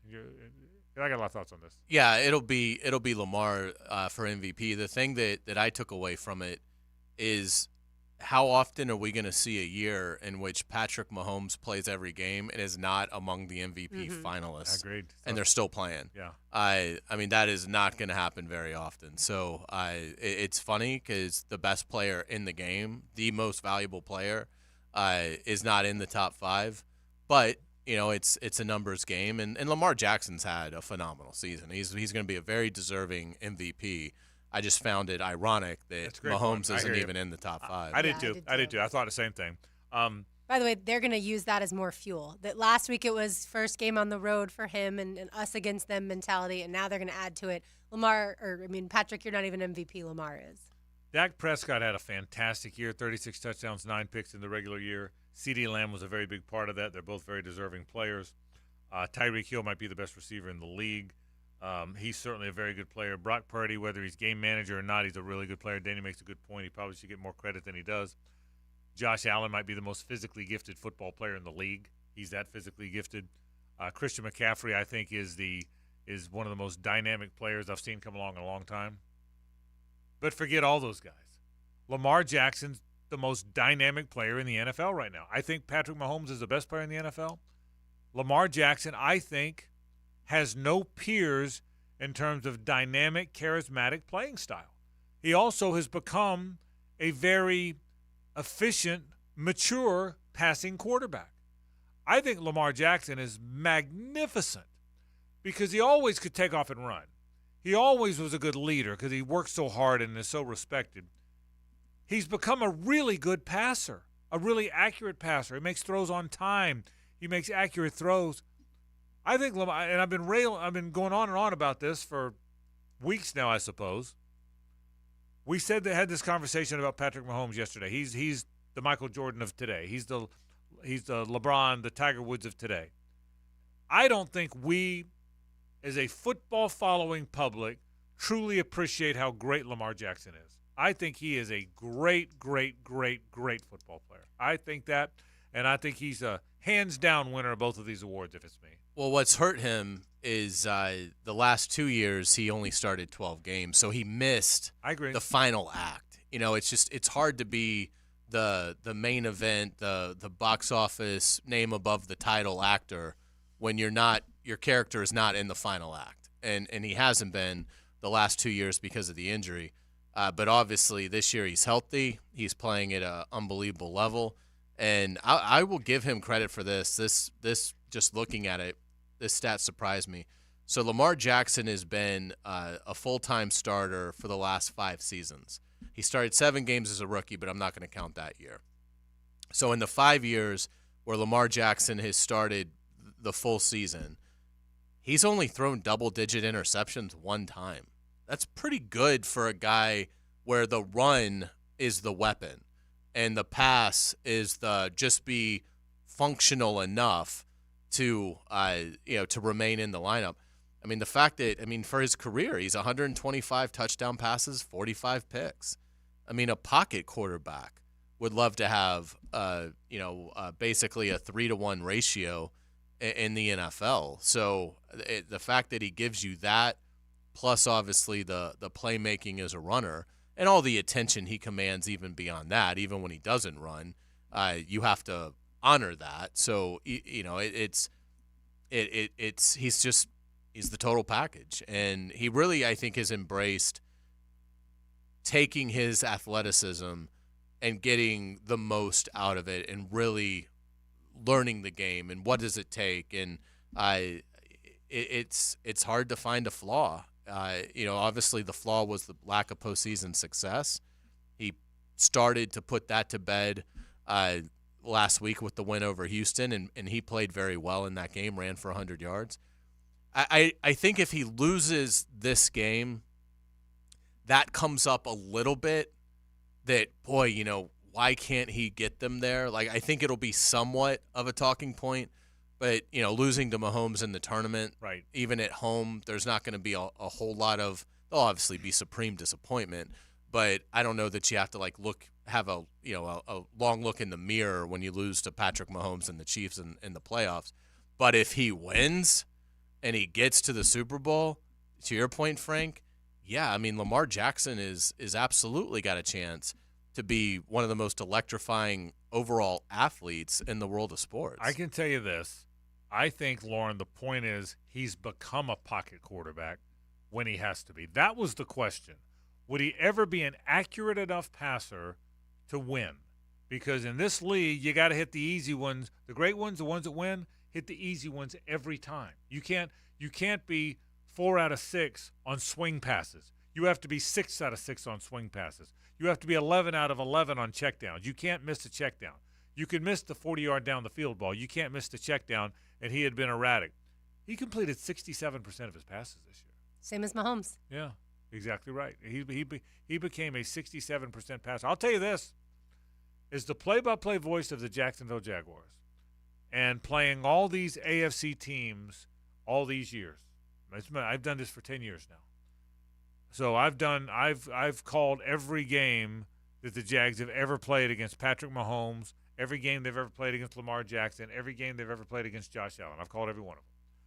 I can tell you, and every other player too, by the way, there's a handful of players I fear when we play them. Derrick Henry tops the list. I fear playing Derrick Henry. I fear that it's going to be handoff to Derrick Henry, gets a block into the open field. I fear that. Everybody fears Mahomes. Everybody. I fear playing number 8 almost more than any of them. I mean, as the play-by-play voice rooting for the home team every time, I fear playing Lamar Jackson. I fear 3rd and 11 scares me because I think he's going to tuck it and run for 18 yards. 2nd and 4 worries me because I think he's going to play fake to Gus Edwards and throw a dart to Mark Andrews right on the button, which was not the fear 4 years ago. I fear him more as an opponent, probably not more than Mahomes, but boy, Hays, right there for me. Well, you go back to the play he made throwing the ball to Likely yes. here. I mean, that game is in the balance. You know, if the Jaguars can get a stop there, certainly if they get a turnover there, and that's the kind of pass that can be a pick. I mean, it was across his body, across the field. It didn't seem like he got a great look at it because I think he got out of a smoot sack maybe, something like that on that play. But he was heavily pressured and puts the ball in a perfect spot for Isaiah Likely, the tight end, to go up and get it over Jenkins. And there were 2 defenders. Maybe it was Wingard. I can't remember. But there were 2 Jaguar defenders right there. And that's an MVP play. That's a play being made late in a game that helps propel your team to victory.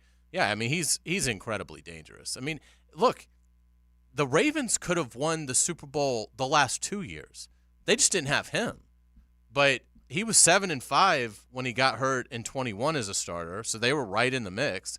He was 8-4, or the Ravens were 8-4 when he got hurt last year, so they were right in the mix. Like, his record as a starter is 58-19. So when Lamar Jackson starts, they're really, really tough to beat. That winning percentage has got to be on par with Mahomes's. And so, yeah, I mean, if he is playing, they are incredibly difficult to beat. And the reason, by the way, the Jaguars beat them, not this past season, but the season before, is because Trevor Lawrence threw for 321 yards and 3 touchdowns. That's how, if Mahomes and the Chiefs are going to beat the Ravens on Sunday, it's going to have to be through the air and attacking. But, yeah, Frank, the other reason Lamar had to become a good pocket passer is because you get injured at some point in time in the season if you're running the football more often than you're passing. That's just the nature of the league. And that's why he was hurt those 2 seasons, is because he ran too many times. And so now that he's become a better pocket passer, he's going to be healthier. He is really a good player. And you're right, Hays. You gotta finish the season. If you're the always hurt guy, then you're not regarded as the greatest player. You can't be the always hurt guy. Patrick Mahomes misses no time. Tom Brady, other than the year he hurt his knee when Matt Castle came in, missed no time. The great players don't miss any time, and you got to do that as well. All right, we'll take a break. Jim Harbaugh's got a job. We didn't even talk about that. Lauren and I were talking about it during the break. We forgot to get to it because it was just so assumed. Jim Harbaugh, will he make the Chargers great? That's our topic. Stay with us. The Frangie Show, live from the Hastings Injury Law Firm Studios on 1010XL. Hit back with Hastings. Now, the Lamb Rant, brought to you by the best bet card rooms of Jacksonville, Orange Park, and St. Augustine. In every newsroom I've ever worked in or heard of, the sports department was considered the toy department, looked down upon by the serious journalist. Go to games, root for your team, report the cliches spewed by coaches and players, and then go have a beer or 6. Okay, there's some truth to that, but serious journalism is practiced. Often when the newsroom reporters get a rare sports assignment, it's to tell the real stories. Sometimes it's embarrassing. A great example happened last week in Tampa. A news department woman attended a news conference with Bucs head coach about the upcoming playoff game in Detroit. How would the weather elements affect the Bucs in frigid Detroit, she asked. Bucs coach Todd Bowles looked confused and then showed a lot of class. Well, the Lions play indoors, have for decades. That's a major reason news reporters belong in the newsroom, not the toy department. Read more about it on 1010XL.com. Well, hello there. Join me at Seminole Hard Rock Hotel and Casino to celebrate a new era in gaming. With live craps, roulette, and sports betting now available to go along with the biggest selection of slots in South Florida. Plus, all your other favorite table games. Complement your night with my award-winning fine dining and casual fare options, lively bars and lounges. Or catch your favorite A-list entertainer at Hard Rock Live. Discover your rhythm today. Go to hardrockholly.com. If you or someone you know has a gambling problem, please call 1-888-ADMIT-IT. Seminole Hard Rock Hotel and Casino. Big Chief Tire has been Jacksonville's trusted tire expert for over 60 years. Frank Frangie here. The new season is upon us, and they are here to ensure your journeys are smooth and worry-free. Gear up for any travel by scheduling service at one of their 5 locations. From tire rotations to custom wheels and more, the experts at Big Chief are here to ensure your vehicle is ready. Visit the website at bigchieftire.com or call 904-932-0950 to schedule an appointment today. Randy Marion Cadillac on Southside Boulevard has the prices you've been waiting for on a new Cadillac. We've got the all-electric 2024 Cadillac Lyriq SUV. And we're taking $7,500 off at signing. And this is not a tax credit. Everyone qualifies at signing on the 2024 Cadillac Lyriq SUV. We've got 13 in stock with 12 on the way. Randy Marion is the place to go to find your dream Cadillac today. Randy Marion Cadillac, Southside Boulevard, Jacksonville, plus tax tag title $899 and fee and resistance. Tell them Jennifer sent ya. Certainly facing challenging economic times. I can't speak for all of us, but for me, comforting to know my money is in good hands with ITP Partners. Ticket here for ITP Partners. Jacksonville guys taking care of my Jacksonville money.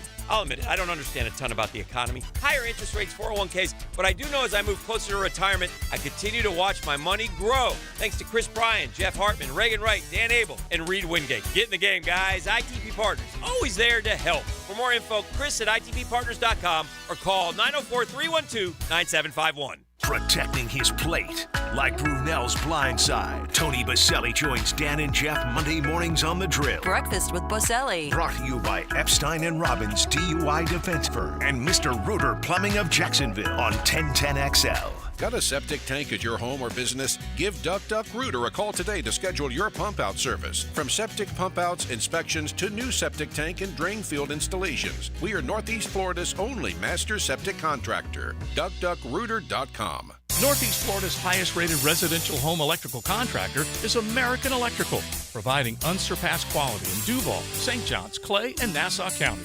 No matter your electrical problem or project, large or small, American Electrical will get it done at a price that's right. High-quality electrician, that's who they are. Trust a company that's been on the First Coast for decades, proudly serving the community while being a big part of the community. Call American Electrical for all your electric needs at 737-7770. Wired right at a fair price. Now, the Florida State Seminole Report, brought to you by your local Ag Pro, your home team. Mel Kiper of ESPN recently released the 2024 NFL mock draft, in which both Florida State football standouts Keon Coleman and Jared Verse were selected in the first round. In the mock, Coleman was the first Seminole off the board, being selected number 15 by the Indianapolis Colts. 4 picks later, Kiper's predictions have Jared Verse landing in at pick 19 with the Los Angeles Rams. I'm RJ Saunders with your Ag Pro.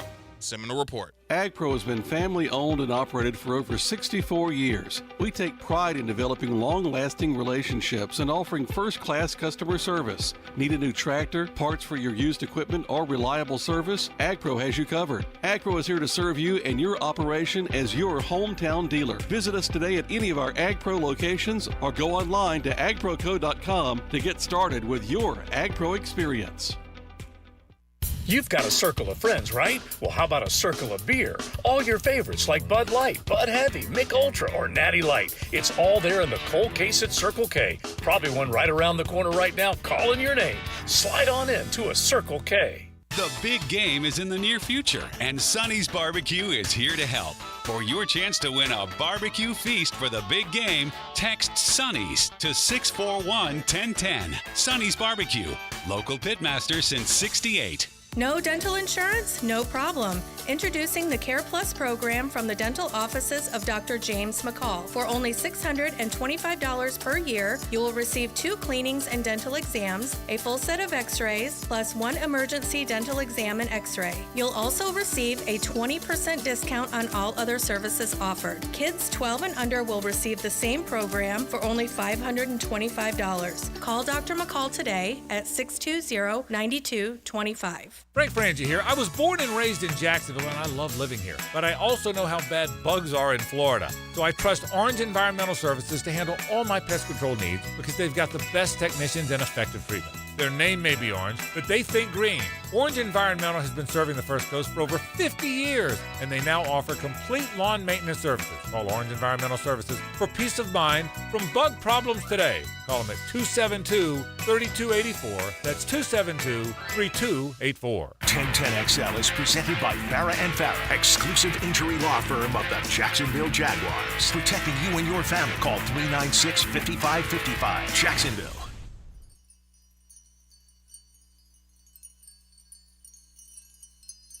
It's an old rock Thursday. Music the way it should be, or at least used to be, on The Frangie Show.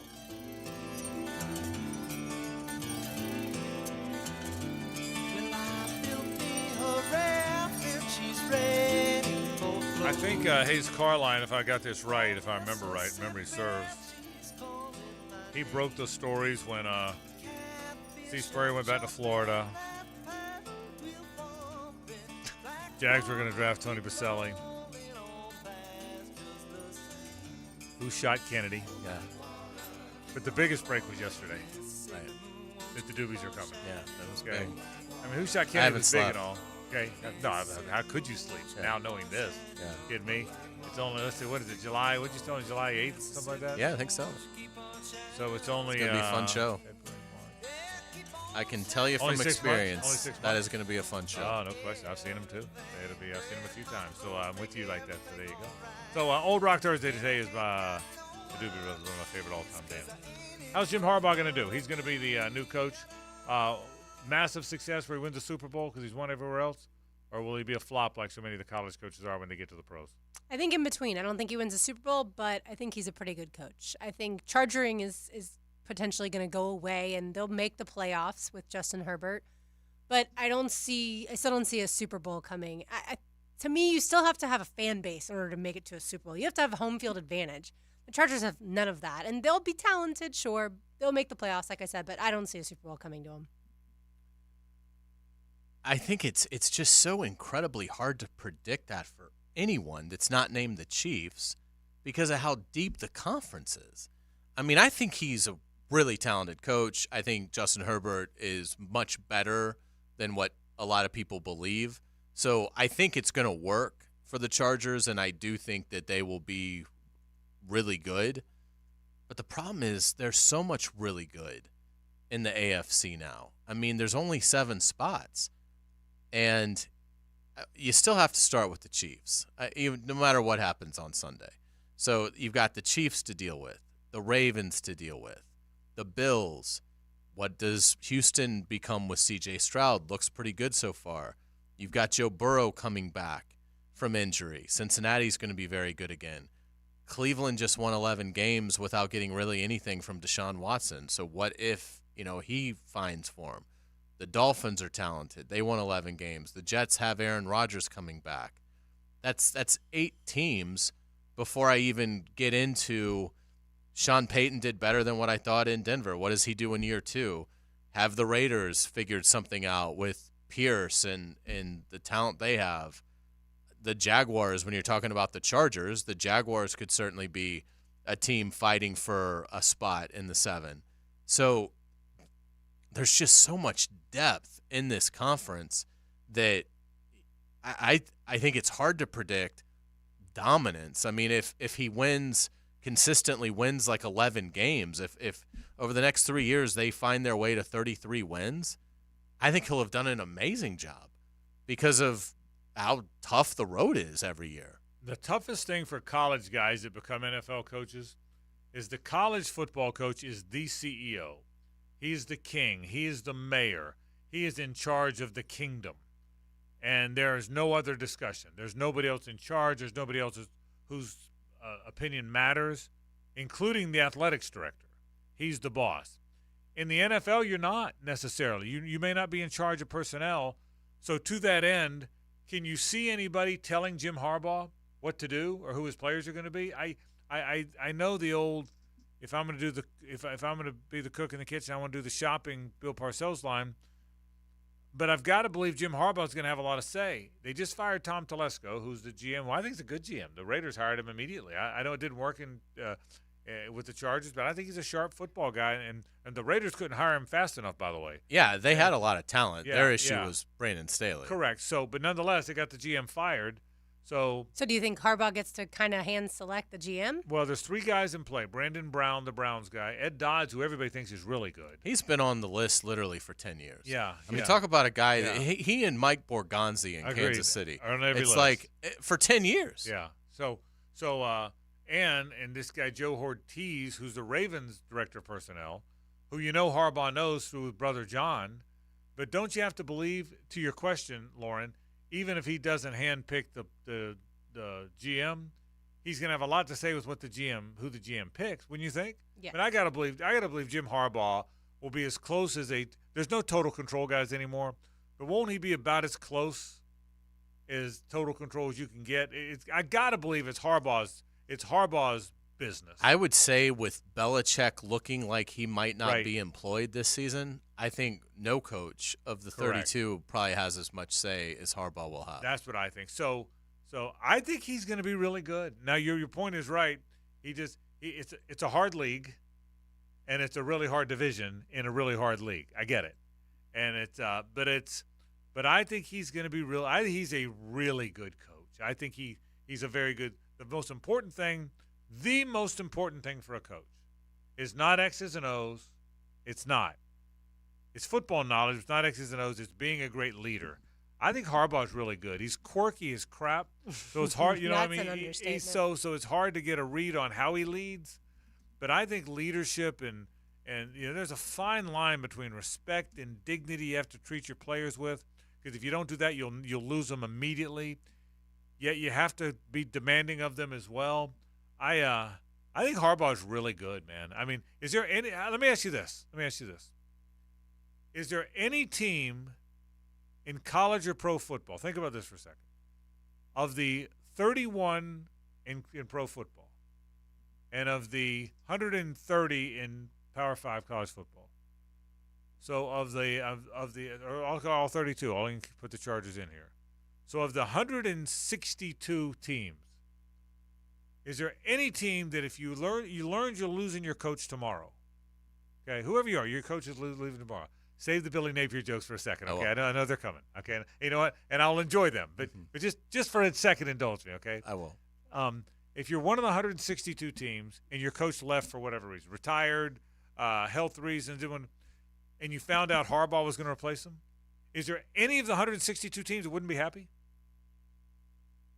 I mean, you're losing your coach. I don't mean you trade your coach for him. I mean, your coach is gone. Your coach decides. Your coach is gone. I'm leaving. Your for coach is reason. what? How could you be upset with Jim Harbaugh? I mean, all 162 would be happy. 160. You're 162 of 100. I mean, college and pro.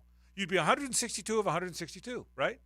Yeah, I think even Ohio State takes them. Even Ohio State. That's a no great chance. But they'd be happy because they'd have him and Michigan wouldn't, right? That's true. So I mean, he might be first on that list. He'd be ahead of Saban on that list because the pro teams wouldn't get excited. He'd be right. Yeah, he'd be first. The pro teams aren't excited about Kirby. Right, correct. Yeah, but Andy Reid might be the one. But that the colleges wouldn't be as excited. They wouldn't. Well, they wouldn't know. They wouldn't know if he could do it. The Harbaugh, they wouldn't be as. All right, as a Florida guy, just save them. I'm getting to you in a minute, okay? I know they're coming, and I know they'll be good. We got time. But if we lost, I can't keep. I can't look at him. I can't keep. I'll look this way. But if Billy Napier left of his own volition to take a better job, or whatever, Hays is following. He left. Okay, if he was not, or if they fired him, how about that? And I could have Andy Reid or Jim Harbaugh. I'd take Jim Harbaugh in a second. So that's what I'm saying. Interesting. He's first. You'd have to take Andy Reid to coach a college team over Jim Harbaugh. Yeah, I think Jim Harbaugh's. Recruit. I think he just cheated his way to a national championship. Oh. So yeah, I'm taking Andy Reid and his frozen mustache all day long. Okay. But I think most people would take Harbaugh. And by the way, if it's a pro team, Andy Reid. So that's my point. Who would not be excited about this guy? And the Chargers are the team that get him. Yeah, I think you have to commend the Chargers. I mean, I've been critical of ownership there. The Spanos family, they've traditionally been very cheap. They, to their credit, they said when they fired Brandon Staley, we are going to invest in this search, and so they'd heard the criticism, and they delivered. I mean, for whatever fan base they have, this has to get you excited. And look, I think if you're a casual football fan in LA, you're not a diehard Rams fan. You for whatever reason you have a tepid interest. This at least I think gets your attention. Where in that town, it's at least somewhat of a talking point of, wow, did you see what the Chargers did? They're really going all in. They just hired Jim Harbaugh, who won a national title, and took the 49ers to a Super Bowl. I mean, yeah, I give the Chargers a lot of credit because that is a big-time hire. And obviously they had to fend off some other teams. I mean, he interviewed in Atlanta. So for the Chargers to be able to close the Harbaugh deal, you have to view them a little differently now, I think. And with Justin Herbert, and they do have a talented roster, they will be one of the most fascinating teams to see what they become this fall. It'll probably take him – they'll be good next year because of Herbert, and they won't be a clown show. So they'll probably – I think the floor for them, if they're relatively healthy, would be like 9-8. But by year two, when Harbaugh, I think it will take him a season to kind of get his bearings back in terms of how things go. But I think he's going to be very successful there. I don't know about Super Bowl because that's just there's so many great teams in the AFC. So it's hard to just get to a Super Bowl in the AFC, and then obviously you got to beat the NFC champion. I'd love to know his salary since Michigan came out, the athletic director came out and said, we were prepared to make him the highest paid coach in all of college football, but he decided to go to the NFL. So highest paid coach in college football now I think is around $11 million. Yeah. So to Hays' point, the Spanos family had to come, I think, pay him a huge check. And he was where Spurrier was. He was going to try it. He was going to try it. He was a college coach with an NFL passing mindset, and he was going to. Everybody knew it. The Spurrier trying it when he did surprised everybody. But everybody knew at some point Spurrier was going to take a crack at the NFL. Dennis Erickson was going to take a crack at the NFL. Well, Jim Harbaugh was going to take a crack. And Harbaugh's running out of chances. I mean, this was the perfect time for him to go. You just brought a national title to your alma mater. That'll always be the last game you coach there. So how special is that? And you do have enough time to, if he wants to coach Justin Herbert for 10 years, he's going to have that window. And so I think it's a win for all parties. It's a win for the NFL because now the Chargers become an even more appealing team for primetime matchups, and it'll be interesting to see how the TV looks at the Chargers. Do they get a lot? My guess is they're going to get early. I wouldn't be the least bit surprised if the Chargers open the season on Monday Night Football. They're not going to get the big first game, and they probably aren't going to get Sunday Night Football week one. But I would think Jim Harbaugh is going to the league and the TV executives are going to want to put the Chargers, because of the coach and quarterback, into prime time early in the season to harness the excitement and the curiosity factor that he's going to bring. All right, we'll take a break. When we come back, big win for the Gators. Hays called it, Lauren. We didn't. I was so happy to be wrong. I was wrong. Wrong. I was dead wrong, and I was dead happy, too. We'll talk about that, a little college hoop after this. The Frangie Show, live from the Hastings Injury Law Firm Studios on 1010XL. Hit back with Hastings. 1010XL is your home for Jacksonville University basketball. The Dolphins' 2-game road trip tips off tonight at 7 at Eastern Kentucky on 1010 AM. Mia here for my friends at Arlington Toyota. No payments for 90 days and just $500 down can get you behind the wheel of a brand new Toyota. And with the help of Arlington's pre-approval program, that new Toyota will be sitting in your driveway sooner than you think. Plus, every new Toyota purchase comes with peace of mind of Arlington's lifetime warranty. That's unlimited time and miles. Shop in person 10939 Atlantic Boulevard and online anytime at arlingtontoyota.com. You've probably heard the saying, it's not how hard you get hit, it's whether or not you get back up. Well, I'm attorney Brett Hastings, and I have a saying of my own. If you get hit with a personal injury or wrongful death, hit back and fight to make them pay. At Hastings Injury Law, we have the experience you want if you or a loved one suffer a car or trucking accident or wrongful death. Just call 904-HIT-BACK and we'll help you get up and hit back. Office is Jacksonville. Hey Jacksonville, I'm sure by now you've seen our bright green GFL trucks and containers throughout the greater Jacksonville area. We are an industry leader in solid waste and would love the opportunity to earn your business. We are committed to customer service, reliability, and have unwavering focus on safety. Whether commercial or construction, let us haul your waste away. Call 904-760-5880 to get a quote today. GFL, green for life. Ready to turn game day into payday? Head to Aces Sports Bar in Best Bet St. Augustine for the ultimate win. Catch all the NFL and college football games on our big screens and play your hand at the tables. Plus, anytime a touchdown is scored, someone wins $100 during select games with Best Bet St. Augustine's Lucky Seat Cash giveaway. Visit bestbetjacks.com for full details.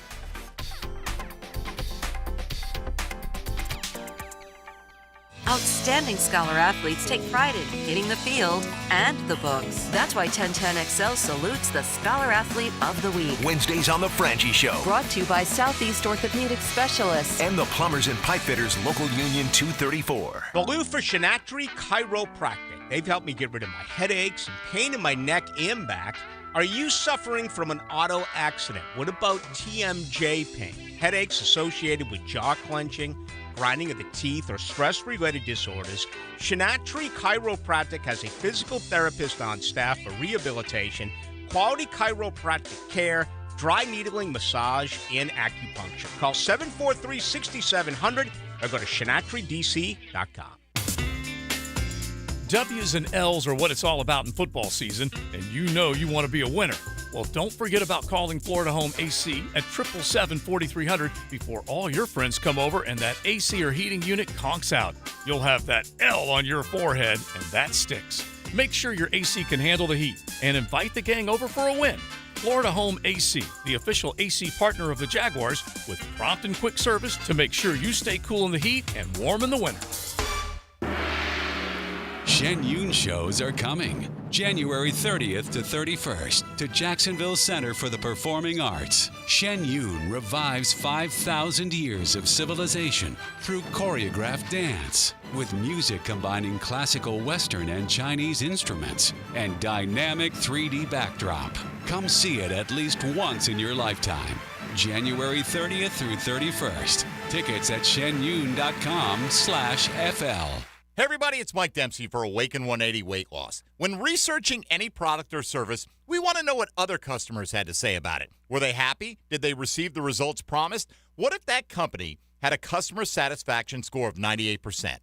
I don't know about you, but for me, I'm in. Let's say you're searching weight loss programs. I'm sure you'd be satisfied with a company that had a 75 or 80% success ratio because, well, it's weight loss. Anything higher than 80% would be a shocker. Well, Awaken 180 clients give them a score of 98%, and we're not talking about 10 or 20 people. Awaken 180 has helped me and over 21,000 other clients achieve what no other diet, workout plan, or injection has been able to do before. 9 years, 21,000 clients, and over 700,000 pounds lost with the solution for weight loss. Do what Matt Hays and I did. Succeed with Awaken 180 weight loss. 844-346-1800. That's 844-346-1800, or reserve your consultation at awaken180weightloss.com.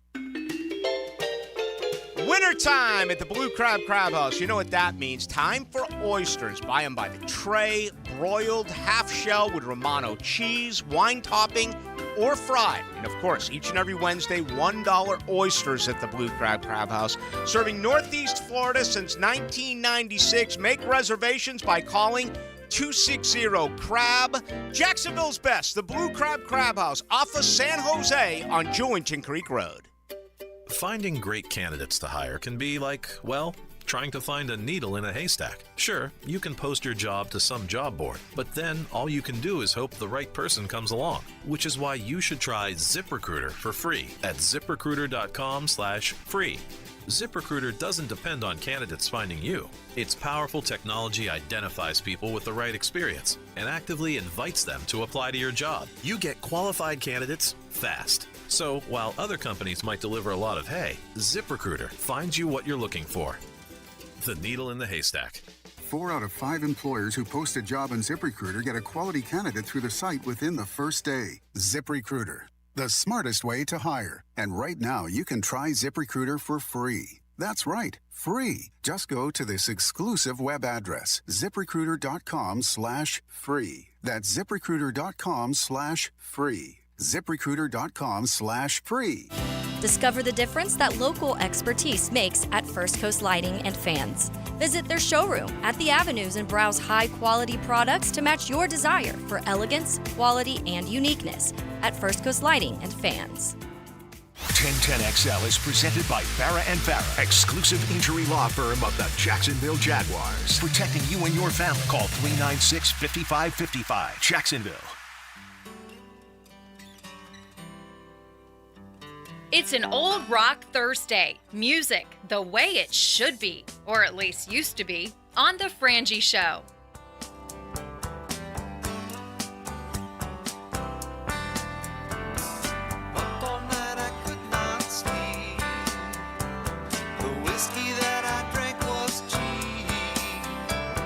Shaking hands, I went and I lit up my last cigarette.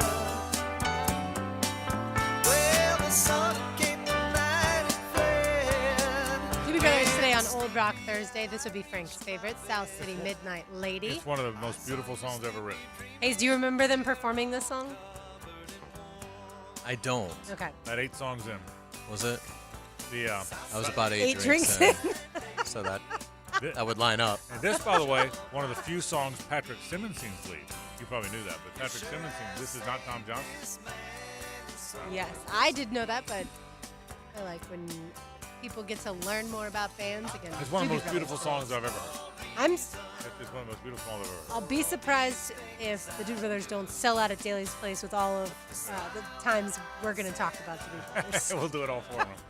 Absolutely. All right, so yeah, for Florida to win the basketball game against Mississippi State, mainly because Tolu Smith, the 2 times Florida played Mississippi State last year, destroyed the Gators, had over 20 points, closer to 30.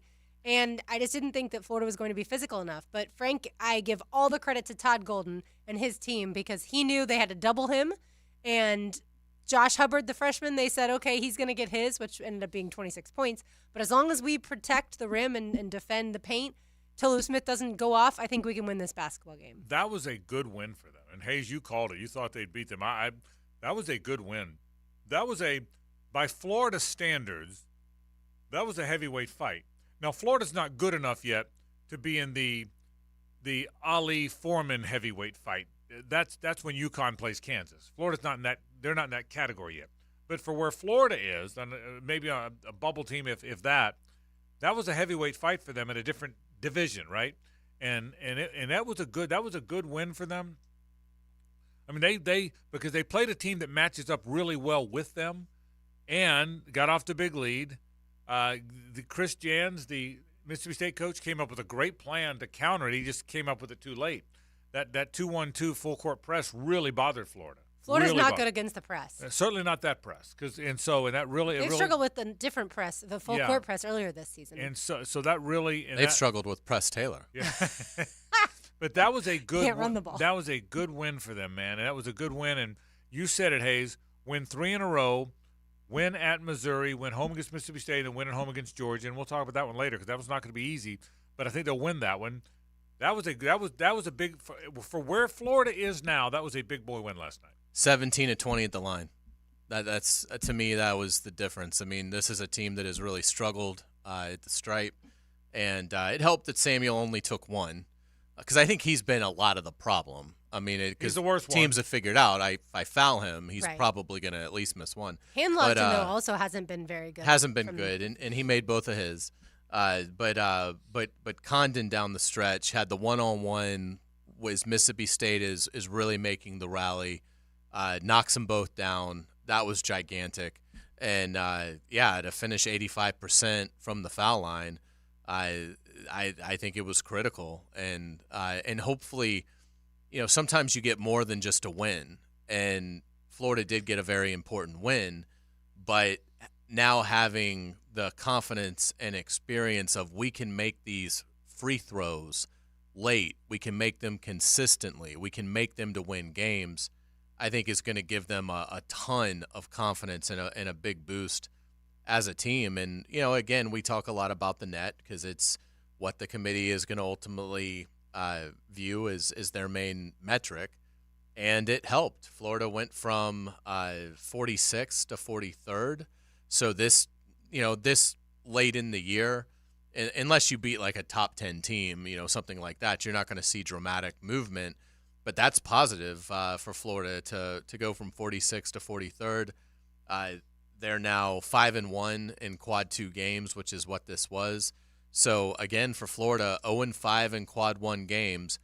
The Georgia game, obviously, that's probably going to be like a quad 2 or 3 game.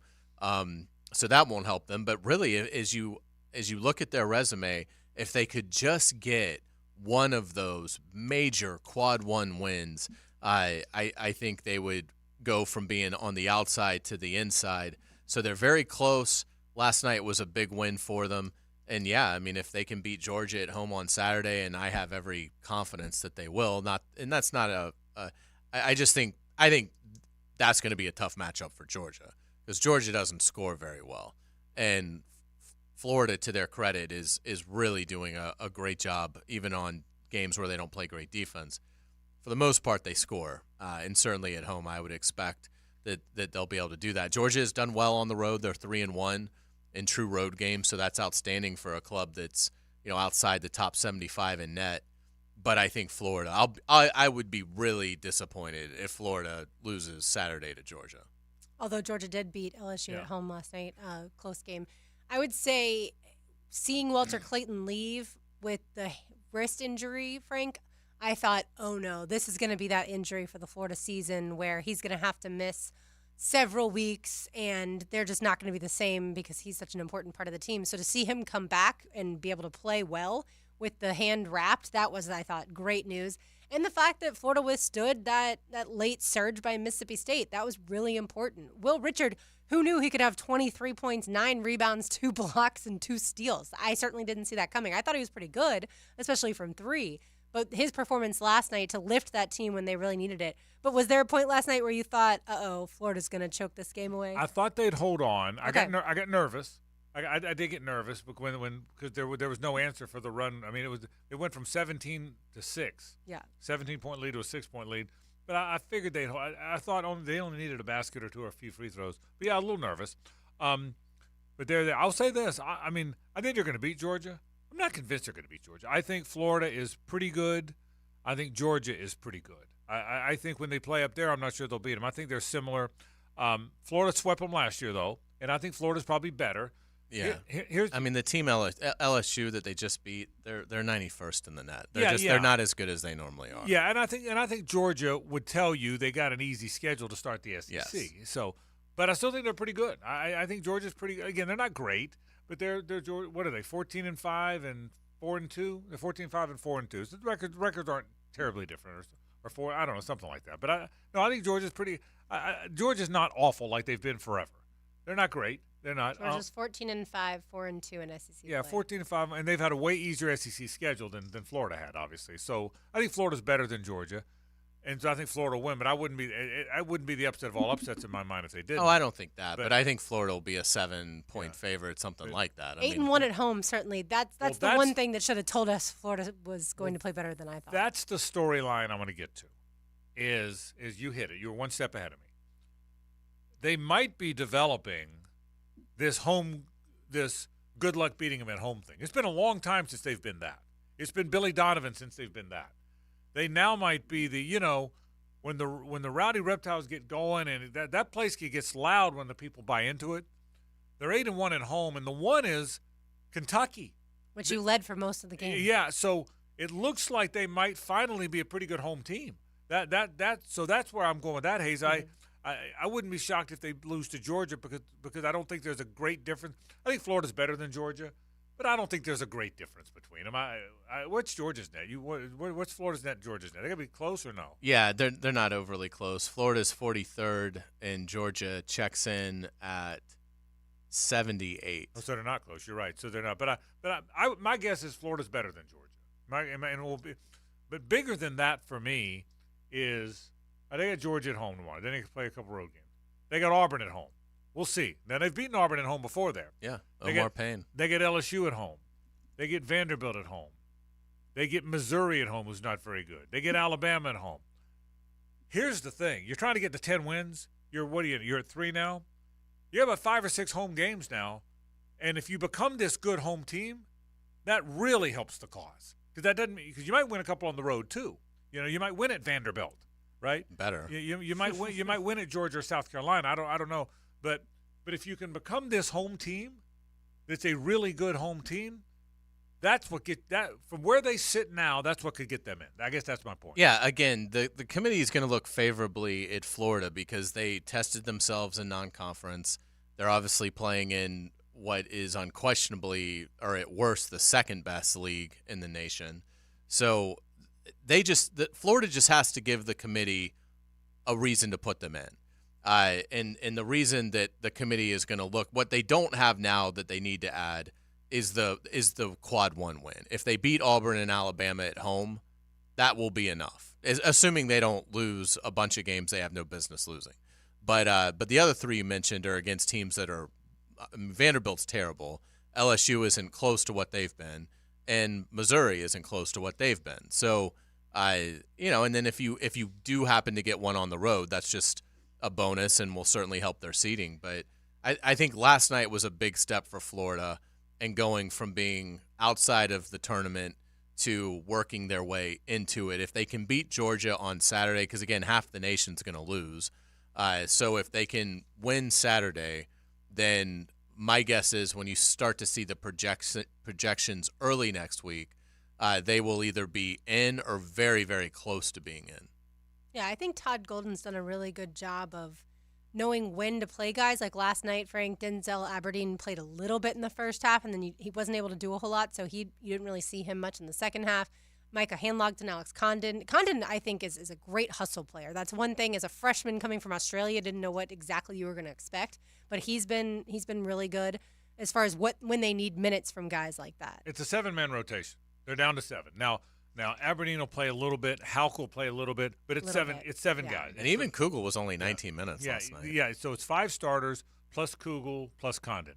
You know one thing that makes Will Richards so dang good, even though he's not nearly as talented as the rest of them. You ever notice this? That son of a gun's looking for his shot. He is looking to let it fly. The great shooters are looking. Kugel has no idea when to shoot. He doesn't want to shoot. He doesn't know. He gets the ball. He hesitates. Is he going to drive? Is he going to drive and be out of control and try and throw some no-look pass? Or maybe he's not a bad shooter but he never shoots in rhythm. Clayton shoots in rhythm some.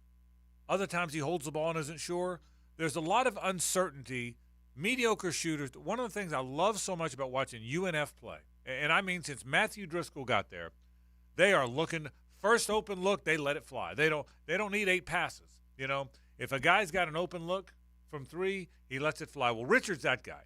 Will Richard is looking to let that 3-pointer fly the minute he touches. I love guys like that. In today's basketball, give me a guy that'll let it fly, and he will. So a good win. And we'll talk more about the Georgia game on tomorrow's show. Good win for the Gators. When we come back, let's reset the program. Trent Baalke, the general manager of the Jaguars, spoke today. Well, you'll hear some of his comments. We'll tell you what we thought of that press conference. That's next, so stay with us. The Frangie Show, live from the Hastings Injury Law Firm Studios on 1010XL. Hit back with Hastings. No, 1010XL takes you inside the program director's office with Dan and Jeff. I want to be good. Good. Mornings. Very good. You've got to be joking. On 1010XL. This is Hays Carlyon for QC Kinetics. Make the decision right now to get lasting relief from that awful joint pain this year. Don't go another year compromising because of that pain in your knees, hips, shoulders. Call QC Kinetics now. They've got 2 great locations in Jacksonville, Mandarin and Ponte Vedra. Call them for a free consultation at 274-5522. Again, 904-274-5522. This is not a Band-Aid. This is a revolutionary treatment that can get you moving again with no surgery, no drugs, no downtime. It gets rid of any pain associated with arthritis or an injury. If this is the year you decide to fight back against that pain, take the first step now. Call QC Kinetics and get a free consultation on the calendar. Give them a call, 904-274-5522. Again, in Mandarin and Ponte Vedra, QC Kinetics, 274-5522. Are you embarrassed by your ugly, cracked concrete driveway? Need to enhance your home's curb appeal? Stonecore on Phillips Highway is your one-stop shop for all your outdoor needs. Replacing with new stone pavers will transform your driveway into a stunning work of art. Say goodbye to unsightly concrete and hello to beautiful, durable pavers that last for years. Visit Stonecore today and let's beautify your home together. Stonecore.co. We do outdoors better. Randy Marion Cadillac on Southside Boulevard has the prices you've been waiting for on a new Cadillac. We've got the all-electric 2024 Cadillac Lyric SUV. And we're taking $7,500 off at signing. And this is not a tax credit. Everyone qualifies at signing on the 2024 Cadillac Lyric SUV. We've got 13 in stock with 12 on the way. Randy Marion is the place to go to find your dream Cadillac today. Randy Marion Cadillac, Southside Boulevard, Jacksonville, plus tax tag title $899 MNP and Resistol. Tell them Jennifer sent ya. WJXL AM Jacksonville Beach. WJXL FM Jacksonville Beach. Frank Frangie here. These days, it's hard to know which companies to trust. When it comes to banking, I trust South State Bank. South State truly values its customers, and they work hard to create meaningful, lasting relationships. I love going into my local branch. I see the same smiling faces I've seen for years. South State is the largest bank headquartered in Florida, so they're able to offer all the banking services you need. You can trust South State Bank. Banking forward. Member FDIC, equal housing lender.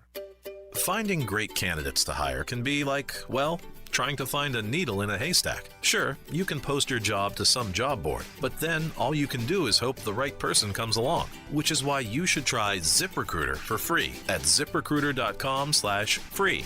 ZipRecruiter doesn't depend on candidates finding you. Its powerful technology identifies people with the right experience and actively invites them to apply to your job. You get qualified candidates fast. So while other companies might deliver a lot of hay, ZipRecruiter finds you what you're looking for.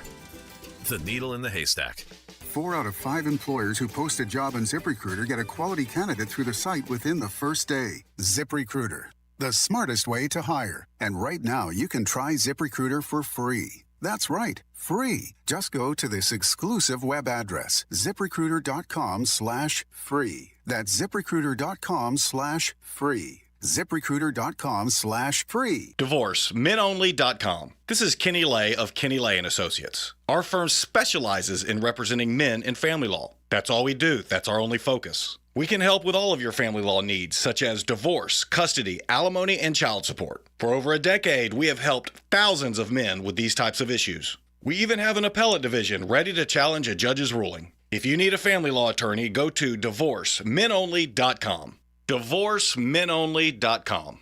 Offices, Jacksonville. Hey, Jacksonville. We've got some great news, and it's the brand new Leonard Truck Accessories and Trailers on Blanding Boulevard next to Lucas Honda. Whether it's truck accessories, trailers, or on-site uplifts, we've got you covered. Grab all your favorite brands at Leonard. From Real Truck, UWS, WeatherGuard, Carry-On Trailers, and more, we're throwing our grand opening bash on February 2nd at noon with prizes to win from January 29th through February 2nd. Only at Leonard Truck Accessories and Trailers. Men, suffering from erectile dysfunction or PE? Frustrated taking pills that don't work? Here's a message from Prime Men's Medical Center. I'm Dr. Simovitz. Prime Men's Medical Center offers breakthrough treatments with men lasting longer than ever without pain or surgery. Call now. Your consultation and first treatment are free. You'll see instant results right in the office. Call Prime Men's Medical Center now. 904-664-8217. That's 904-664-8217. The big game is in the near future, and Sonny's Barbecue is here to help. For your chance to win a barbecue feast for the big game, text Sonny's to 641-1010. Sonny's Barbecue, local pitmaster since '68. This is your Southeast Orthopedic Specialist Local Sports Update. I'm Andrew Gibson for 1010XL. Jaguars General Manager Trent Baalke addressed the media this morning and was asked about the future of Calvin Ridley here in Jacksonville. Calvin did some awfully good things. I love Calvin Ridley. He's all ball. You know, when you bring somebody in that hasn't been a part of football for over a year and a half, you got to knock the rust off. And he did that, and at times he showed who he was, who he can be. The sky's the limit. He's only going to get better. You know, when you love something as much as he loves football, you can't help but get better. So we would love to have Calvin back. You know, we're going to work toward that. What that means, I don't know right now. Trent Baalke, courtesy of Jaguars.com. It's 78 degrees at 5 o'clock. Time and temp brought to you by Bueller Air Conditioning. Stay cooler with Bueller. 1010XL is presented by Farah and Farah, exclusive injury law firm of the Jacksonville Jaguars. Protecting you and your family. Call 396-5555. Jacksonville. It's 5 o'clock somewhere. It's 5 o'clock somewhere. Here, that means it's time for more football. Football! Football at 5. 5 o'clock somewhere. On The Frangie Show.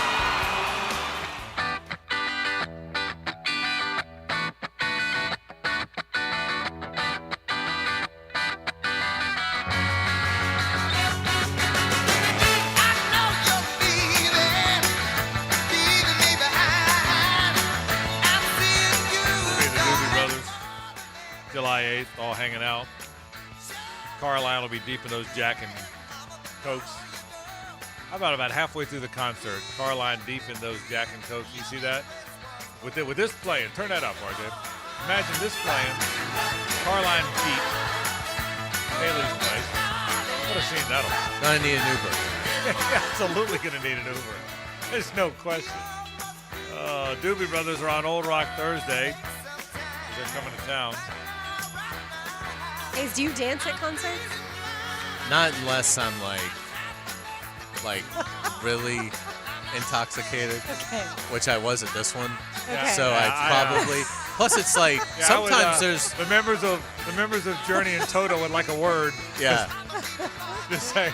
Yeah. Well. Yeah. I mean, it's interesting. I tend to get more out of control at concerts where I don't necessarily love the band. I like the band, don't love the band. Right. Like if it's a band that I'm like, oh my God, I can't believe I'm seeing this band. Right. I tend to stay more. I mean, I'll have like one or two, but I don't. You don't want to leave your seat. I kind of want to stay in the. I understand.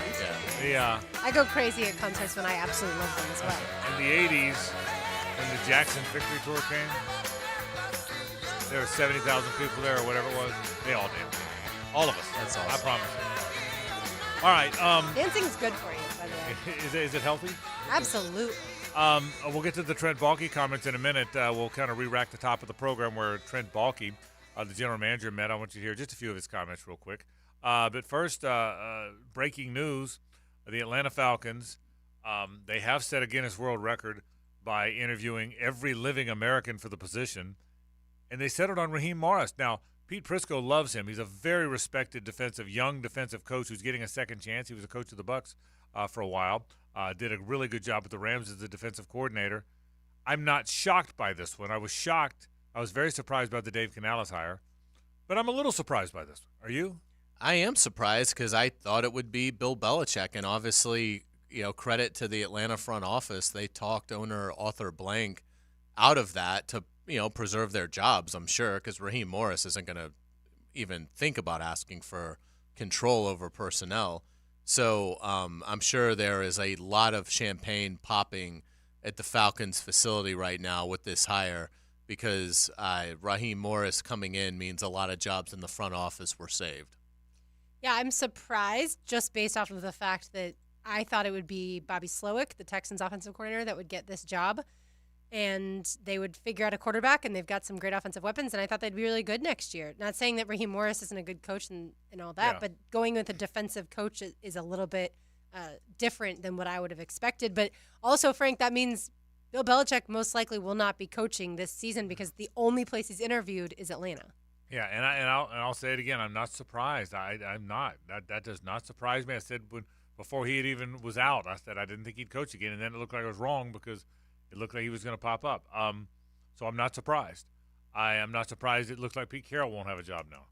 If Mike Vrabel does not get Seattle, which is all that's left, right? If Johnson gets Washington, that's all that's left. Correct. That would really surprise me. If Mike Vrabel's not a head football coach in the National Football League, what does he do?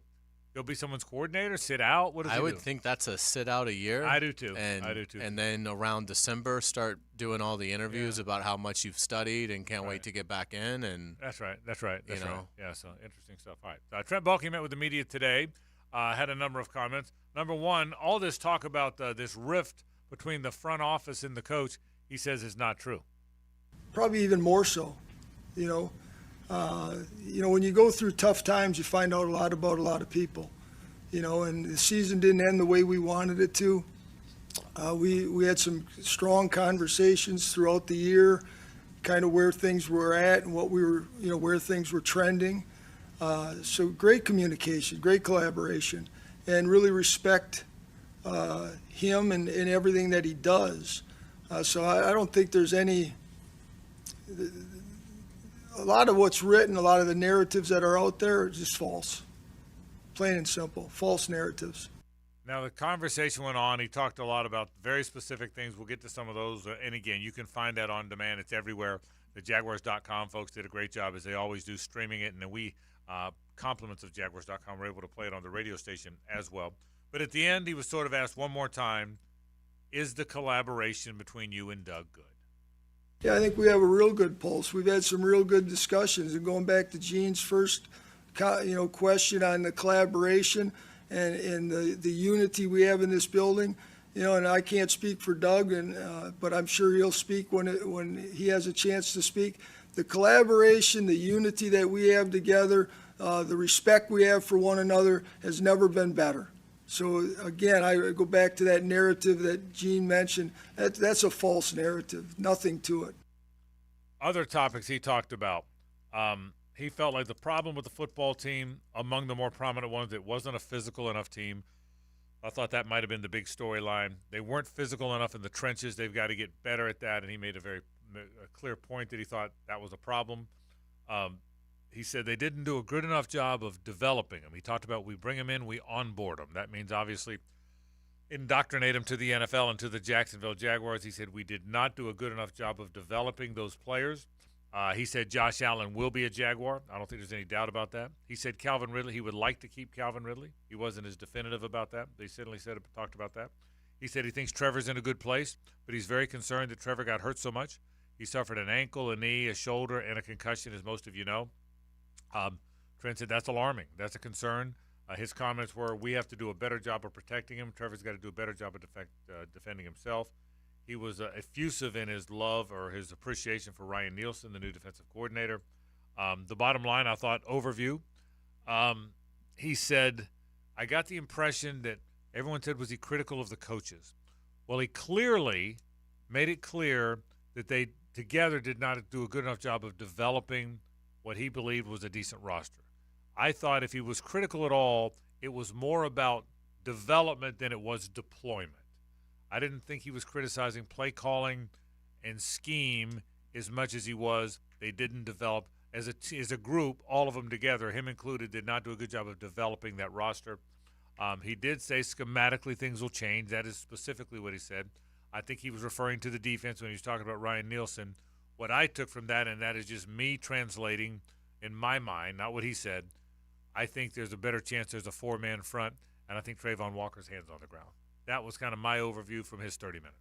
Yeah, I think you'd like to see more accountability. He's one of the top leaders in the organization, and he mentioned early on, he did say, look at me first and foremost at one point, but then any specific question, that was a result of Baalke inaction or just simply a mistake. It was, I don't live in the past. I don't live in regret. Well, you need to be able to talk about things that you didn't do well. It's a sign of a secure person. It's you need to be able to show leadership and say there were things that I need to self-scout on myself so that I can be better this offseason. Obviously, they should have been more aggressive at edge rusher. The fact that and he even went, he pulled a Billy Napier on Ballou. Ballou asked him about not signing any of the veteran edge rushers, and he says, well, what guys? And to Ballou's credit, he's like, Clowney, Van Noy, Clark, and then Baalke cuts him off because he realizes he's been, called out. But it's like, what do you mean, what guys? How can you sit there and say in front of your fan base and the media assembled, what guys? Like there were no edge rushers out there the entire offseason, and Ballou just conjured a question out of thin air. I mean, it's like, what are you doing, man? And it just reflects poorly on you as a leader. And then obviously he laid it at the coaching. You look, he used the word identity 7 times. I know that because our buddy Mark Long went through the transcript and counted it because it was such a point of emphasis for Trent Baalke. We didn't have an identity. Well, an identity is your offensive line. It doesn't matter what you want to do offensively. Your identity on offense is going to come from the offensive line. If you want to throw it 60 times for 400 yards, you've got to have a line that can protect. If you want to run it for 250, you've got to have a line that can protect and form that identity. So obviously he put a lot of it on the offensive coaching staff, not developing the offensive line. And look, I mean, he said one of his direct lines was, you've got to develop that identity in the offseason and all the way through training camp, the preseason, and into the season. You've got to stick with it. I think if you ask the coaches, we probably didn't do that to the level we wanted to. So obviously, that's Trent Baalke putting it on the coaches. He's asked about Luke Fortner, who had, by all accounts, a bad year. He's asked about Luke Fortner. He doubles down on Luke Fortner is capable. He has confidence that he can do it. And then he says this was not necessarily one player's issues. This was a systematic issue. Well, again, systematic issue, the translation there is Luke Fortner can play. It's just we had a bad system offensively, and we didn't conduct ourselves offensively the way we should have been. We didn't form an identity. We didn't stick with whatever the identity was supposed to be, and that's why it failed. So, look, I don't think there's going to be necessarily a riff between Trent Baalke and Doug Peterson because they both need each other.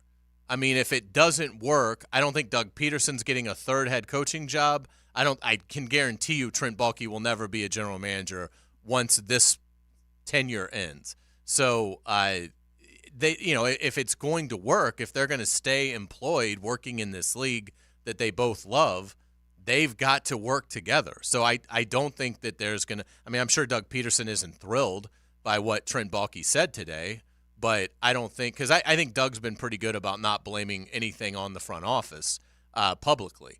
And Baalke didn't follow suit with that today. So, Doug may have his feelings hurt, but ultimately he knows I've got to work with this guy. Because if the last thing you need is to beat each other's throats, and nothing good's going to come of that. So I think overall, I think disappointing. It's disappointing that he hasn't talked to Josh Allen about a contract extension. I mean, I get that this is a league where deals are done right at the deadline. I understand that, but you'd like to think that this would be a little different. After the season Josh Allen gave you, to show him that respect and at least begin the conversations. And again, it would be different if Trent was like, well, we have tried to start the conversations. Josh's camp isn't really ready to do that yet, which we understand. And when they're ready, we will certainly be ready. This was basically like, well, I can guarantee he's going to be a Jaguar, but I mean, I haven't started any of the conversations with him. Well, why would you not do that? I mean, it just to me, it doesn't make sense that you would not go ahead and start productive conversations about where this deal is going to go. Look, there's not going to be a lot that has to be ironed out here. I mean, you have to make him one of the top paid edge rushers in the NFL. End of story. It's what he's earned. He's 27. He's getting ready to enter the prime of his career. You're paying for his year 27, 28, and 29. Prime years. And so, I mean, what is there to really go over? Why get this done? And it just it's disappointing that he hasn't. That doesn't bother me as much. It's January. I think of all the things I'm concerned about, I'm not at all concerned that he's going to be on the football team. So I know he's going to be on the football team, but if you tag him, he's not going to show up until Wednesday of week 1. But I don't think that's happening either. So of all the things, I'm not concerned that on January 25th he hasn't talked to Josh Allen. I'd be concerned if it's April 25th and they haven't talked to Josh Allen. That one doesn't bother me. Of all the things that went, I'm not concerned about that. I think Josh Allen played well enough to put himself in a position that he's going to make bank, and he wants to live here, and he's building a house, and he's going to be happy. Of all the things, Josh Allen, I'm not worried about. I'm worried about a lot of things on the team. I'm not worried about that. But I do wonder about some of the other things you said.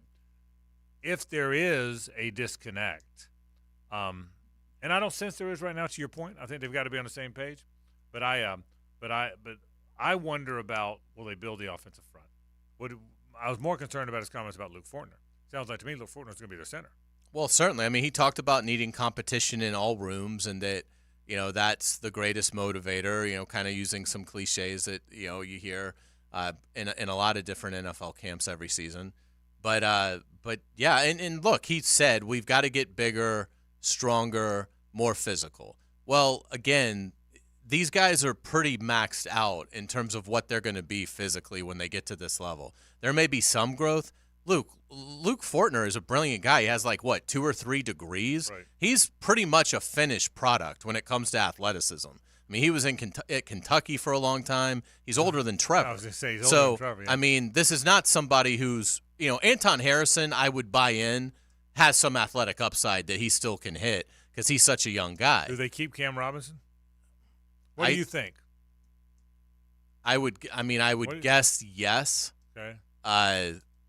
But it's 55%, and I would base that not really on anything Baalke said today. He was asked about Cam Robinson directly and said, I'm not going to get into who's going to be here and who isn't. He did say Anton Harrison, in his opinion, can absolutely play left tackle. You think Cam's on the team next year? No. I think they're going to cut Cam. And I'd like him to be on the team. That's one I would disagree with. Well, the reason that I'm not sure they will is Baalke in the past has really raved about Cam Robinson to the point where I was surprised at how highly he spoke of him. So that's why I wonder if they'll actually part with him. I'd like to see him on the team. I think they're going to cut Cam. I think they're going to cut Cam Robinson, move Anton to left, and Walker Little. Yeah, that's what I think is going to happen. I don't know that that's a better offensive line than this past season as far as tackles are concerned. I think Cam Robinson's a really good left tackle, and Anton is a great right tackle. It surprised me that Baalke was so effusive in his praise for Calvin Ridley after we watched him obviously have a lot of issues this season. I thought he'd say, and he said he'll get a lot better, but at no point did he acknowledge the fact that at times he didn't know the offense. Yeah, correct. What he did say is he talked about what a worker he is, which is interesting stuff. I'll take a break. More in a moment on 1010 92.5 FM. The Frangie Show, live from the Hastings Injury Law Firm Studios on 1010XL. Hit back with Hastings. There's an energy and drama to play-by-play sports. This crowd, a big factor. You never know what's going to happen. Wow! Feel the energy on 1010XL, Jacksonville Sports Radio. This is Richard Miller with your Showtime Sports Cards and Collectibles Update. Upper Deck's Goodwin Champions is nothing short of unique, with a mix of entertainment, history, and sports. A hobby box has 18 card packs, and look for cards of Tiger Woods, Caleb Williams, and Michael Jordan.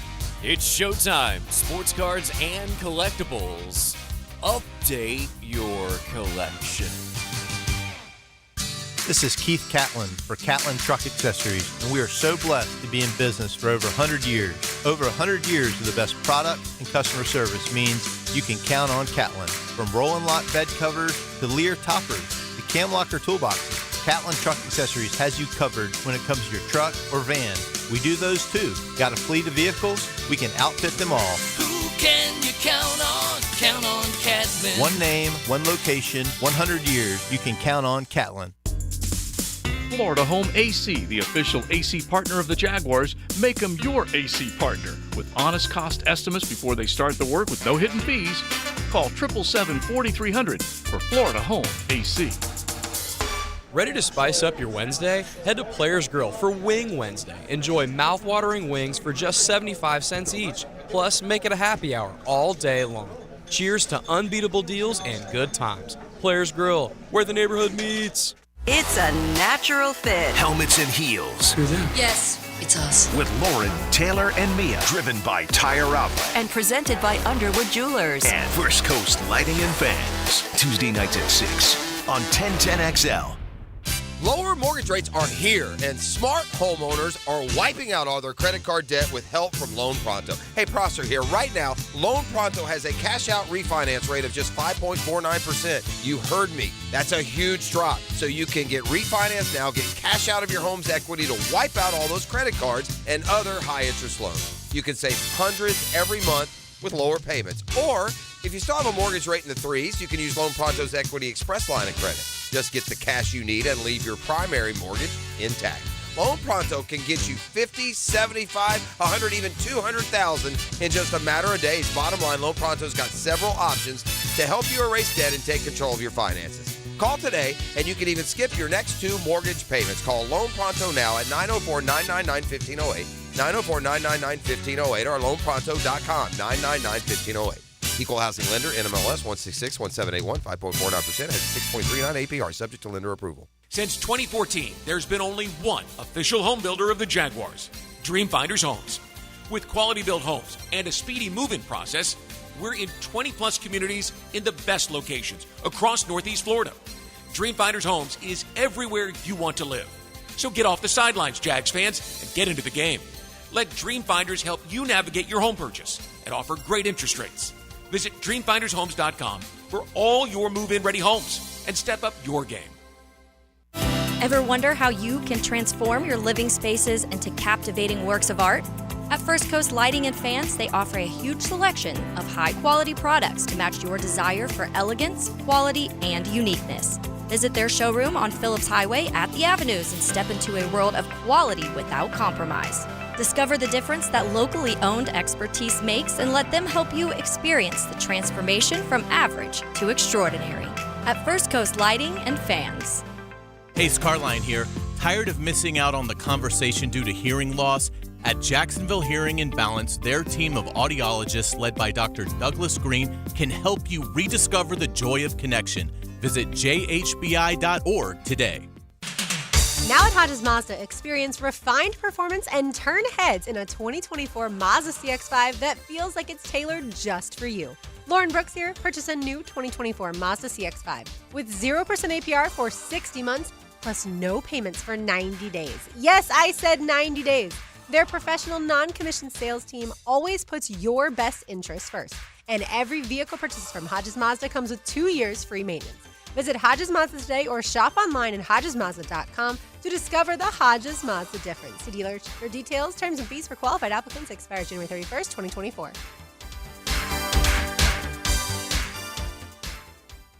I'm with Greg from Cycles of Jacksonville, and I always tell you, hey, what's hot on the street, but what is hot on the water right now? We've got some big news from Honda. They have a boat coming out, and much like they did with their jet, they went out and partnered with an industry leader in Scout Boats.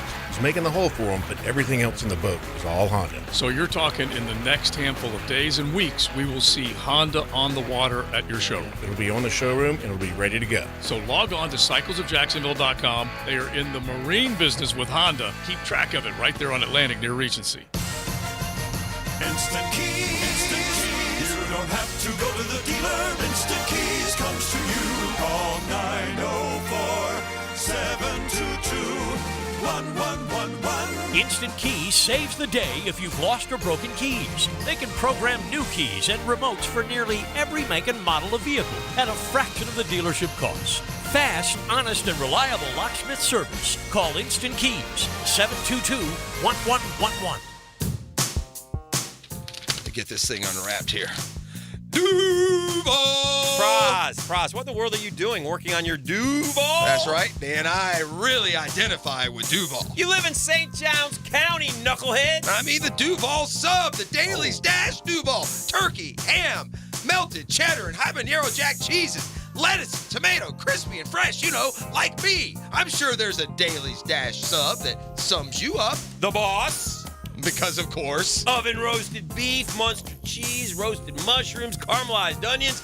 It's the boss of all subs. Only available for me. That's just not true. What do you mean? I walked in the other day, screamed, "You know it!" and said, "A boss for a boss." Well, no matter who you are, there is a Dailies Dash sandwich or sub for you. Go find yours. They may even make you a boss. I'm sure they will, because it is Dailies Dash. Where more is better. And you got that right. At Edwin Watts Golf Shops by Worldwide Golf, there's something that binds us all. The collective goal to transcend the ordinary. Introducing the Ping G430 Max 10K driver. Straighter flies farther with Ping's most forgiving driver ever made. The Max 10K. Come in today and test drive Ping's newest driver at Edwin Watts Golf Shops. Visit us at your local Edwin Watts Golf Shops or shop us online at worldwidegolf.com. Get there. 1010XL is presented by Farah and Farah, exclusive injury law firm of the Jacksonville Jaguars. Protecting you and your family. Call 396-5555. Jacksonville.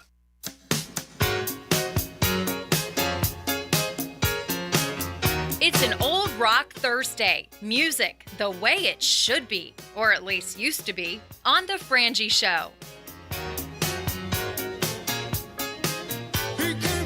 I only included one Michael McDonald song, I'm shaking my head over here. but it was the song of the year, whatever year it was. Yeah.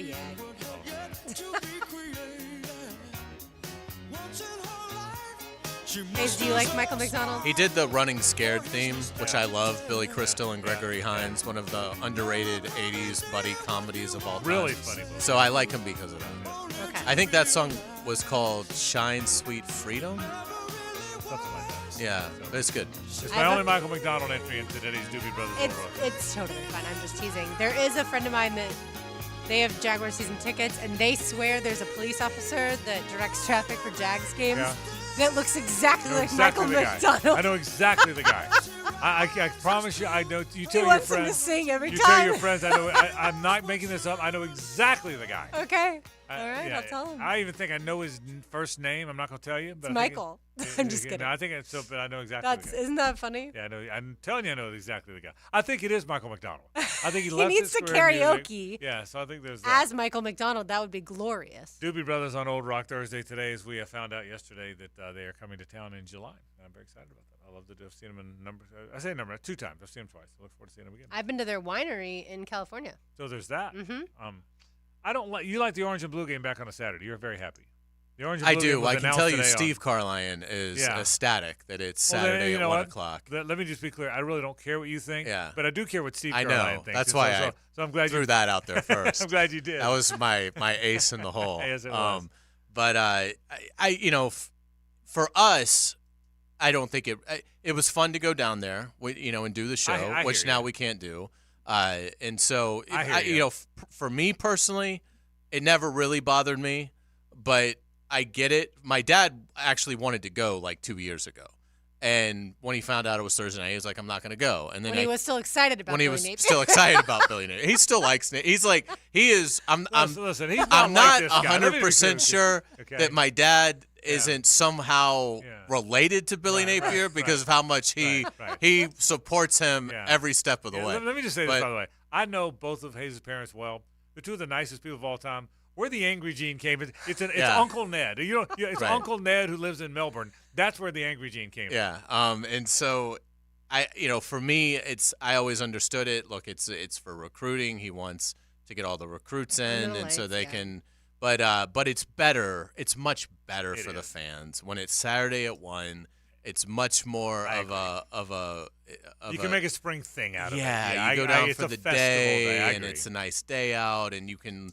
To your point, Lauren, when we were talking in the break, you can go to maybe another sporting event. You said baseball. Florida plays host to South Carolina at 4 p.m. on Saturday. So, I mean, that all is great synergy for the other programs. So, I do like it better. And, again, have to find out why exactly he decided to do it this way. But yeah, I think for the fans, it's better to have it Saturday at 1:00. It is.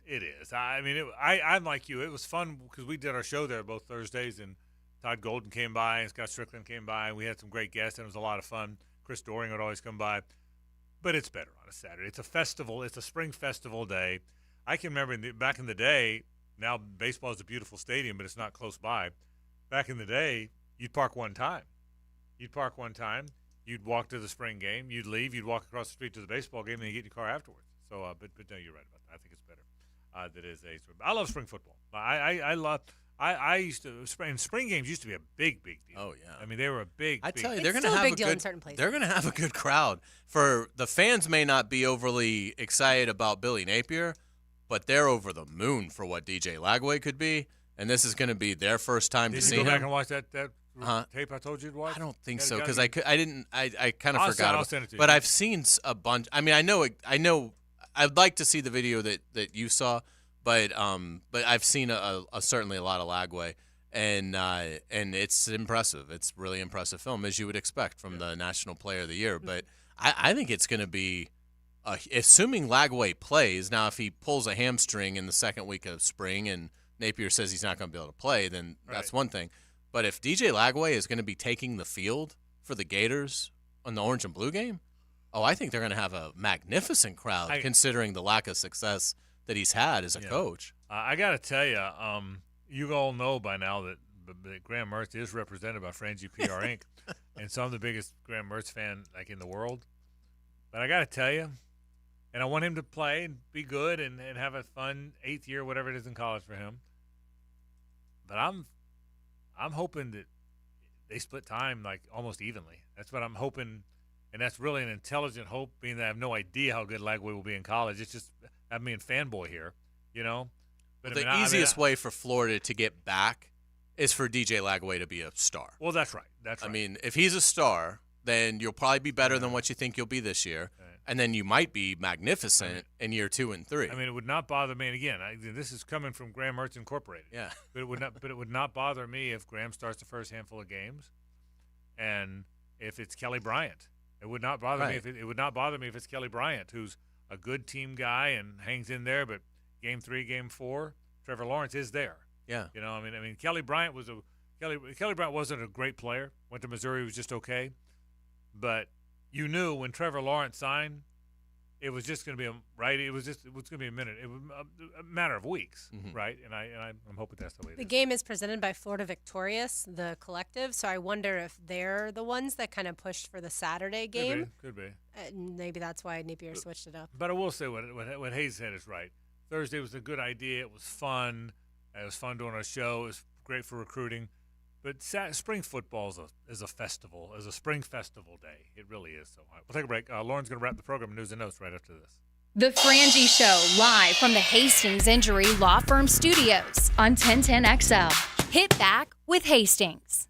This is Brent Musburger's Action Update, brought to you by Duck Rooter Plumbing, Septic, and Air Conditioning, proud partner of the Jacksonville Jaguars. Now, here are the latest lines from my guys in the desert.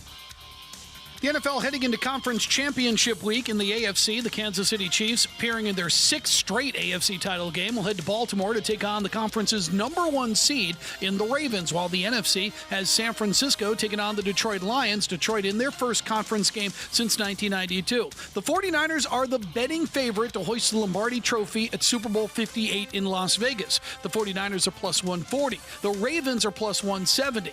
Kansas City plus 450 to repeat as champs. Detroit plus 850 to win their first Super Bowl. This update brought to you by Duck Rooter Plumbing, Septic, and Air Conditioning, a proud partner of the Jacksonville Jaguars. I'm Tony Desiri with your VSiN Action Update on 1010XL. My friend named Chuck is a do-it-yourself nut. He tried to change his own toilet to save a buck, but he wasn't having much luck. The toilet wobbled and rocked and looked half-cocked. So Chuck pulled the toilet and tried it again, and that's when his wife walked in. Looking at the scene, she could clearly see a plumber Chuck was not meant to be. So she dialed 904-862-6769 to bring her and Chuck peace of mind. If you ever get stuck like Chuck, having no luck, call the Duck Rooter Plumbing and Septic Services. 904-862-6769. to get this thing unwrapped here. Duval! Praz, what in the world are you doing working on your Duval? That's right, Dan. I really identify with Duval. You live in St. John's County, knucklehead. I mean the Duval sub, the Dailies Dash Duval. Turkey, ham, melted cheddar, and habanero jack cheeses. Lettuce, tomato, crispy and fresh, like me. I'm sure there's a Dailies Dash sub that sums you up. The boss. Because, of course, oven roasted beef, Munster cheese, roasted mushrooms, caramelized onions. It's the boss of all subs. Only available for me. That's just not true. What do you mean? I walked in the other day, screamed, "You know it!" and said, "A boss for a boss." Well, no matter who you are, there is a Dailies Dash sandwich or sub for you. Go find yours. They may even make you a boss. I'm sure they will, because it is Dailies Dash. Where more is better. And you got that right.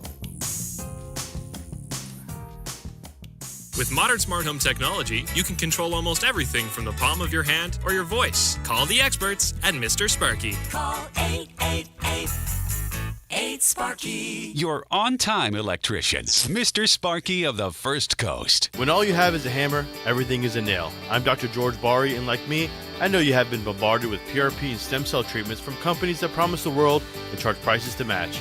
Or the surgeon that convinced you the only way to treat your injuries through surgery. At Bari Orthopedics, we offer the best PRP treatment on the market with prices that won't cost you an arm and a leg. We also have the expertise to treat your injury surgically, if that is what it entails. We can discuss all surgical and non-surgical options with you and make sure you get the best treatment available. Come see me, Dr. George Bari at Bari Orthopedics. Serving sausage and stories for lunch every day. I'm former Pro Bowl offensive lineman Leon Searcy. Listen for my stories doing Lunch with Leon or XL Primetime. Brought to you by the Sausage Dudes. Sausage with a purpose. Weekdays on 1010XL. Hey, sports fans, it's Hays Carlyon from MyBookie. Embrace the tournament with MyBookie. It's time to get in on the action before it's too late. Take advantage of their live betting, especially if a heavy favorite gets off to a slow start. They also have great referral bonuses, so get your friends going. If you haven't signed up, go to mybookie.ag and register for a free account. Use promo code 1010XL to grab a welcome bonus up to $1,000. Let's take a look at some updated MyBookie lines. The Ravens are a 3.5-point favorite at home over the Chiefs. The over-under is 44.5 points. The Lions are a 6.5-point underdog at the 49ers. That over-under is 51 points. Sign up with that promo code 1010XL to claim your deposit bonus. Again, it's a bonus up to $1,000. Bet anything, anytime, anywhere with MyBookie. And don't forget that promo code 1010XL. Men, suffering from erectile dysfunction or PE? Frustrated taking pills that don't work? Here's a message from Prime Men's Medical Center. I'm Dr. Simovitz. Prime Men's Medical Center offers breakthrough treatments with men lasting longer than ever without pain or surgery. Call now. Your consultation and first treatment are free. You'll see instant results right in the office. Call Prime Men's Medical Center now. 904-664-8217. That's 904-664-8217. Save big at Key Buick GMC with up to $10,000 off on all new Buick Enclaves or up to $9,000 off new Buick Envisions. Receive really low APR rates like 1.9% APR financing for 36 months, 4.5% for 48 months, or 60 months, 5.4% for up to 72 months. Come on in now to Key Buick GMC and enjoy no payments on the Buicks for 90 days. That's 3 months. Key Buick GMC on the corner of Southside and Gate, KeyBuickGMC.com. Wondering what you're going to do for dinner tonight? Southern Steer Butcher is a full-service butcher, and we grind and make sausage in-house every day. Now open in Ortega. For tasty tips and juicy breasts, choose Southern Steer Butcher. What does it feel like to file with TaxSlayer and get your guaranteed maximum refund? It feels like the last level of a video game, facing off against the final boss who stands between you and your refund. All your refund is belong to me. Using the power of TaxSlayer like a secret power-up he doesn't see coming. Only the most tax-confident can defeat me. Throwing your laptop at his video game face and watching him crumble into a giant pile of shiny coin tax refunds. Oh, not fair. You use TaxSlayer. Save up to 80% when you file with TaxSlayer. Start for free. New and pre-owned firearms are always in stock at Beach's Jewelry and Pawn in Jacksonville Beach. Want a new sidearm or rifle? Brands like Kimbar, Smith & Wesson, Sig Sauer, and Beretta. No lines, no hassle. Beach's Jewelry and Pawn in Jacks Beach. Hello, this is Father Nicholas Lowe, and this month I want to talk to you about welcoming the winds of change in your life. But so often, when we see the winds of change coming our way, our immediate response is to fight it. Friends, when you see things in your life changing, when the winds of change are coming your way, don't fight it, but embrace it.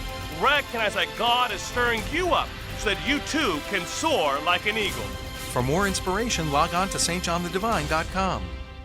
I'm here with Clayton Bromberg of Underwoods. Underwood has completed 75 years in business, and now you are starting your next 75 years. If you were going to simplify things, what is the single most important thing in Underwood's history, and what will be the most important thing in your future? Frank, that's simple. Our honesty and integrity. You know, our founder, H.F. Underwood's favorite saying was, know the truth and tell the truth. That's why we're the longest-standing member of the American Gem Society in Florida.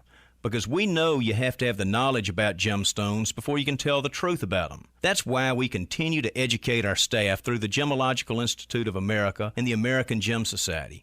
In fact, today Underwoods has the largest American Gem Society credentialed staff of professionals east of the Mississippi River. So come by and see why we're looking forward to the next 75 years and let one of our experts assist you. That's at Underwoods, serving excellence since 1928. In San Marco, Avondale, the shops of Ponte Vedra, Underwood Jewelers. 1010XL is presented by Farah and Farah, exclusive injury law firm of the Jacksonville Jaguars. Protecting you and your family. Call 396-5555. Jacksonville. What's going on in the world? It's time for Frangie Show news and notes. Here's Lauren Brooks.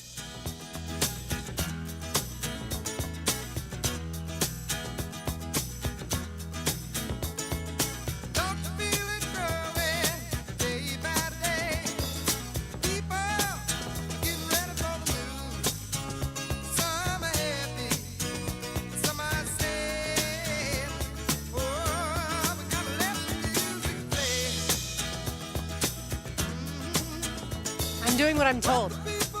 I'm listening to the music. Well played. I used to think that line was, some people are happy because others are sad. And I was like, well, that's terrible. But it's not. Some people are happy, but some are sad. This is the anthem. You probably don't know this because you were so many seats in, but did they end with this? I'll have to look it up. So you can find their set list. Yeah, I think they used to say thank you, just like the Eagles used to do, take it easy, thank you. And then they would say, thank you for being with us all these years. One last time, this was for you. And they listen to the music and they go. That used to be the way they would sign off. Our intrepid reporter will find out. NFL.com came up with one unsung hero for each NFL team this past season. Would you care to take a guess as to who the Jaguars' unsung hero is? I like it. An unsung hero. Again, according to NFL.com. Kevin Patra. It was the final song.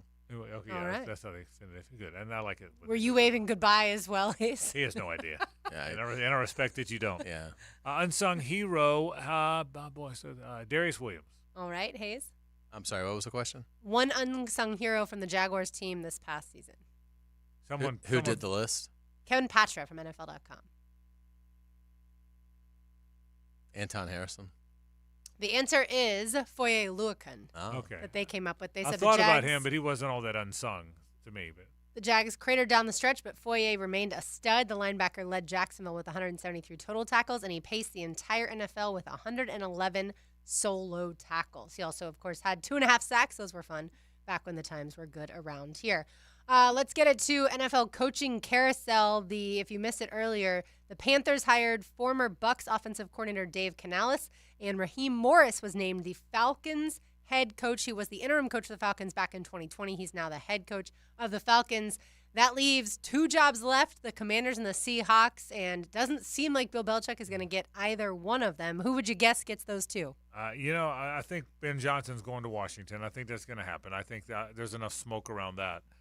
Seattle, I don't know. I'll save Vrabel, Hayes, only because I can't imagine that he's not going to be a coach next year. That's what I think. I think you're spot on. I think it's Ben Johnson in Washington and Mike Vrabel in Seattle.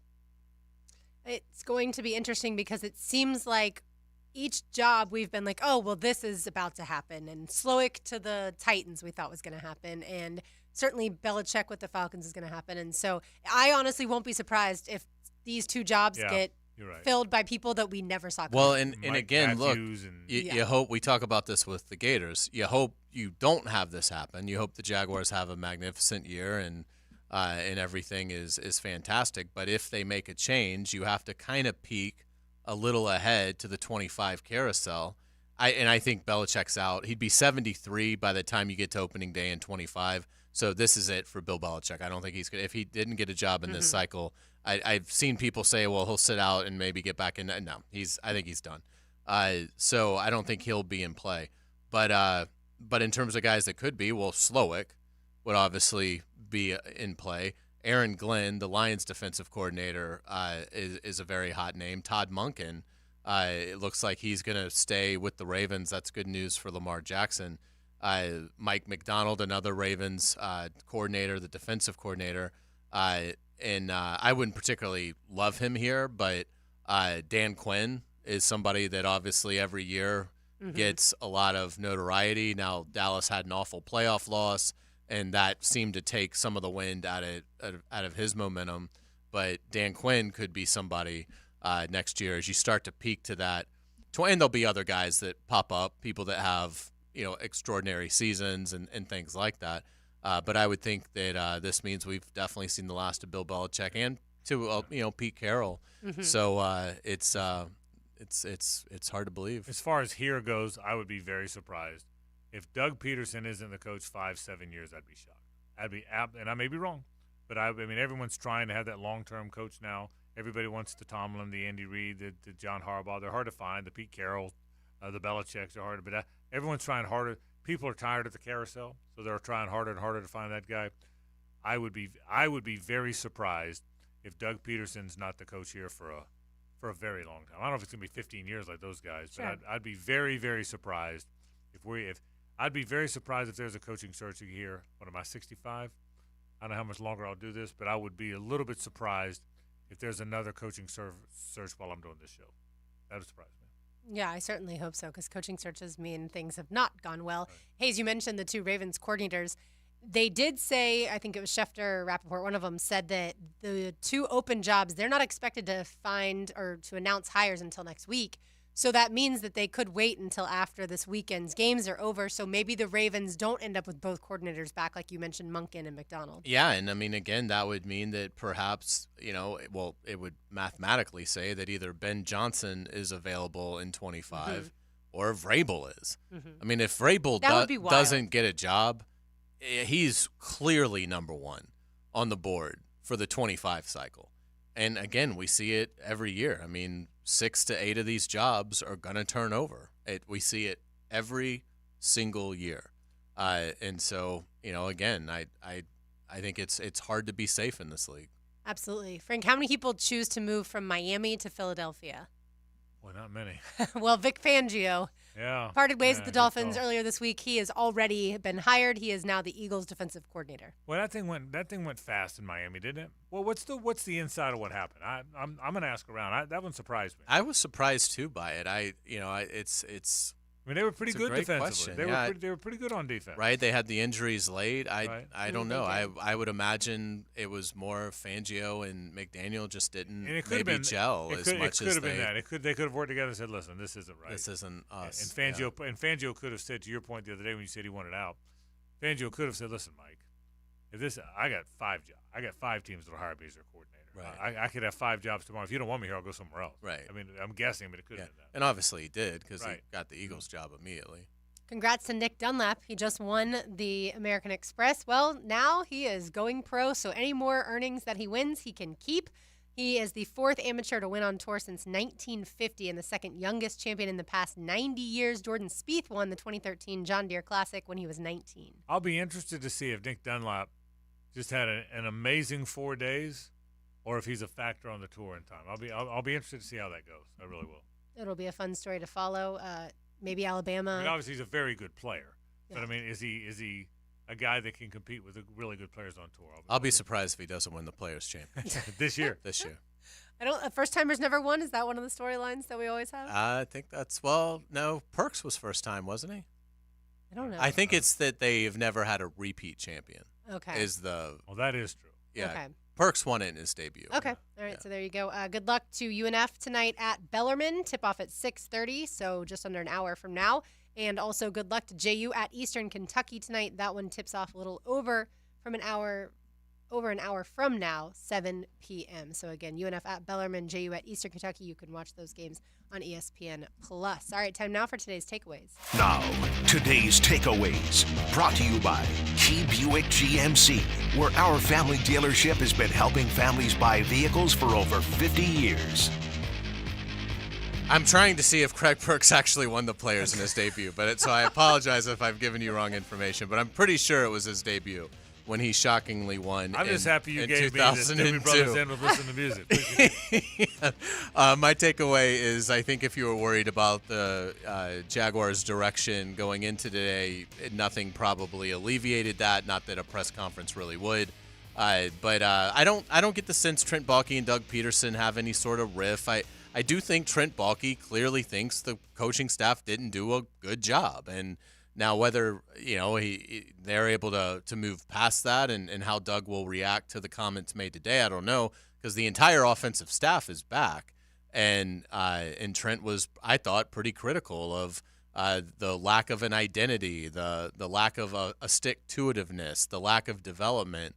But at the end of the day, I think they have to be in lockstep because, again, if this dissolves and Shad Khan cleans house, this will be the last general manager job Trent Baalke has.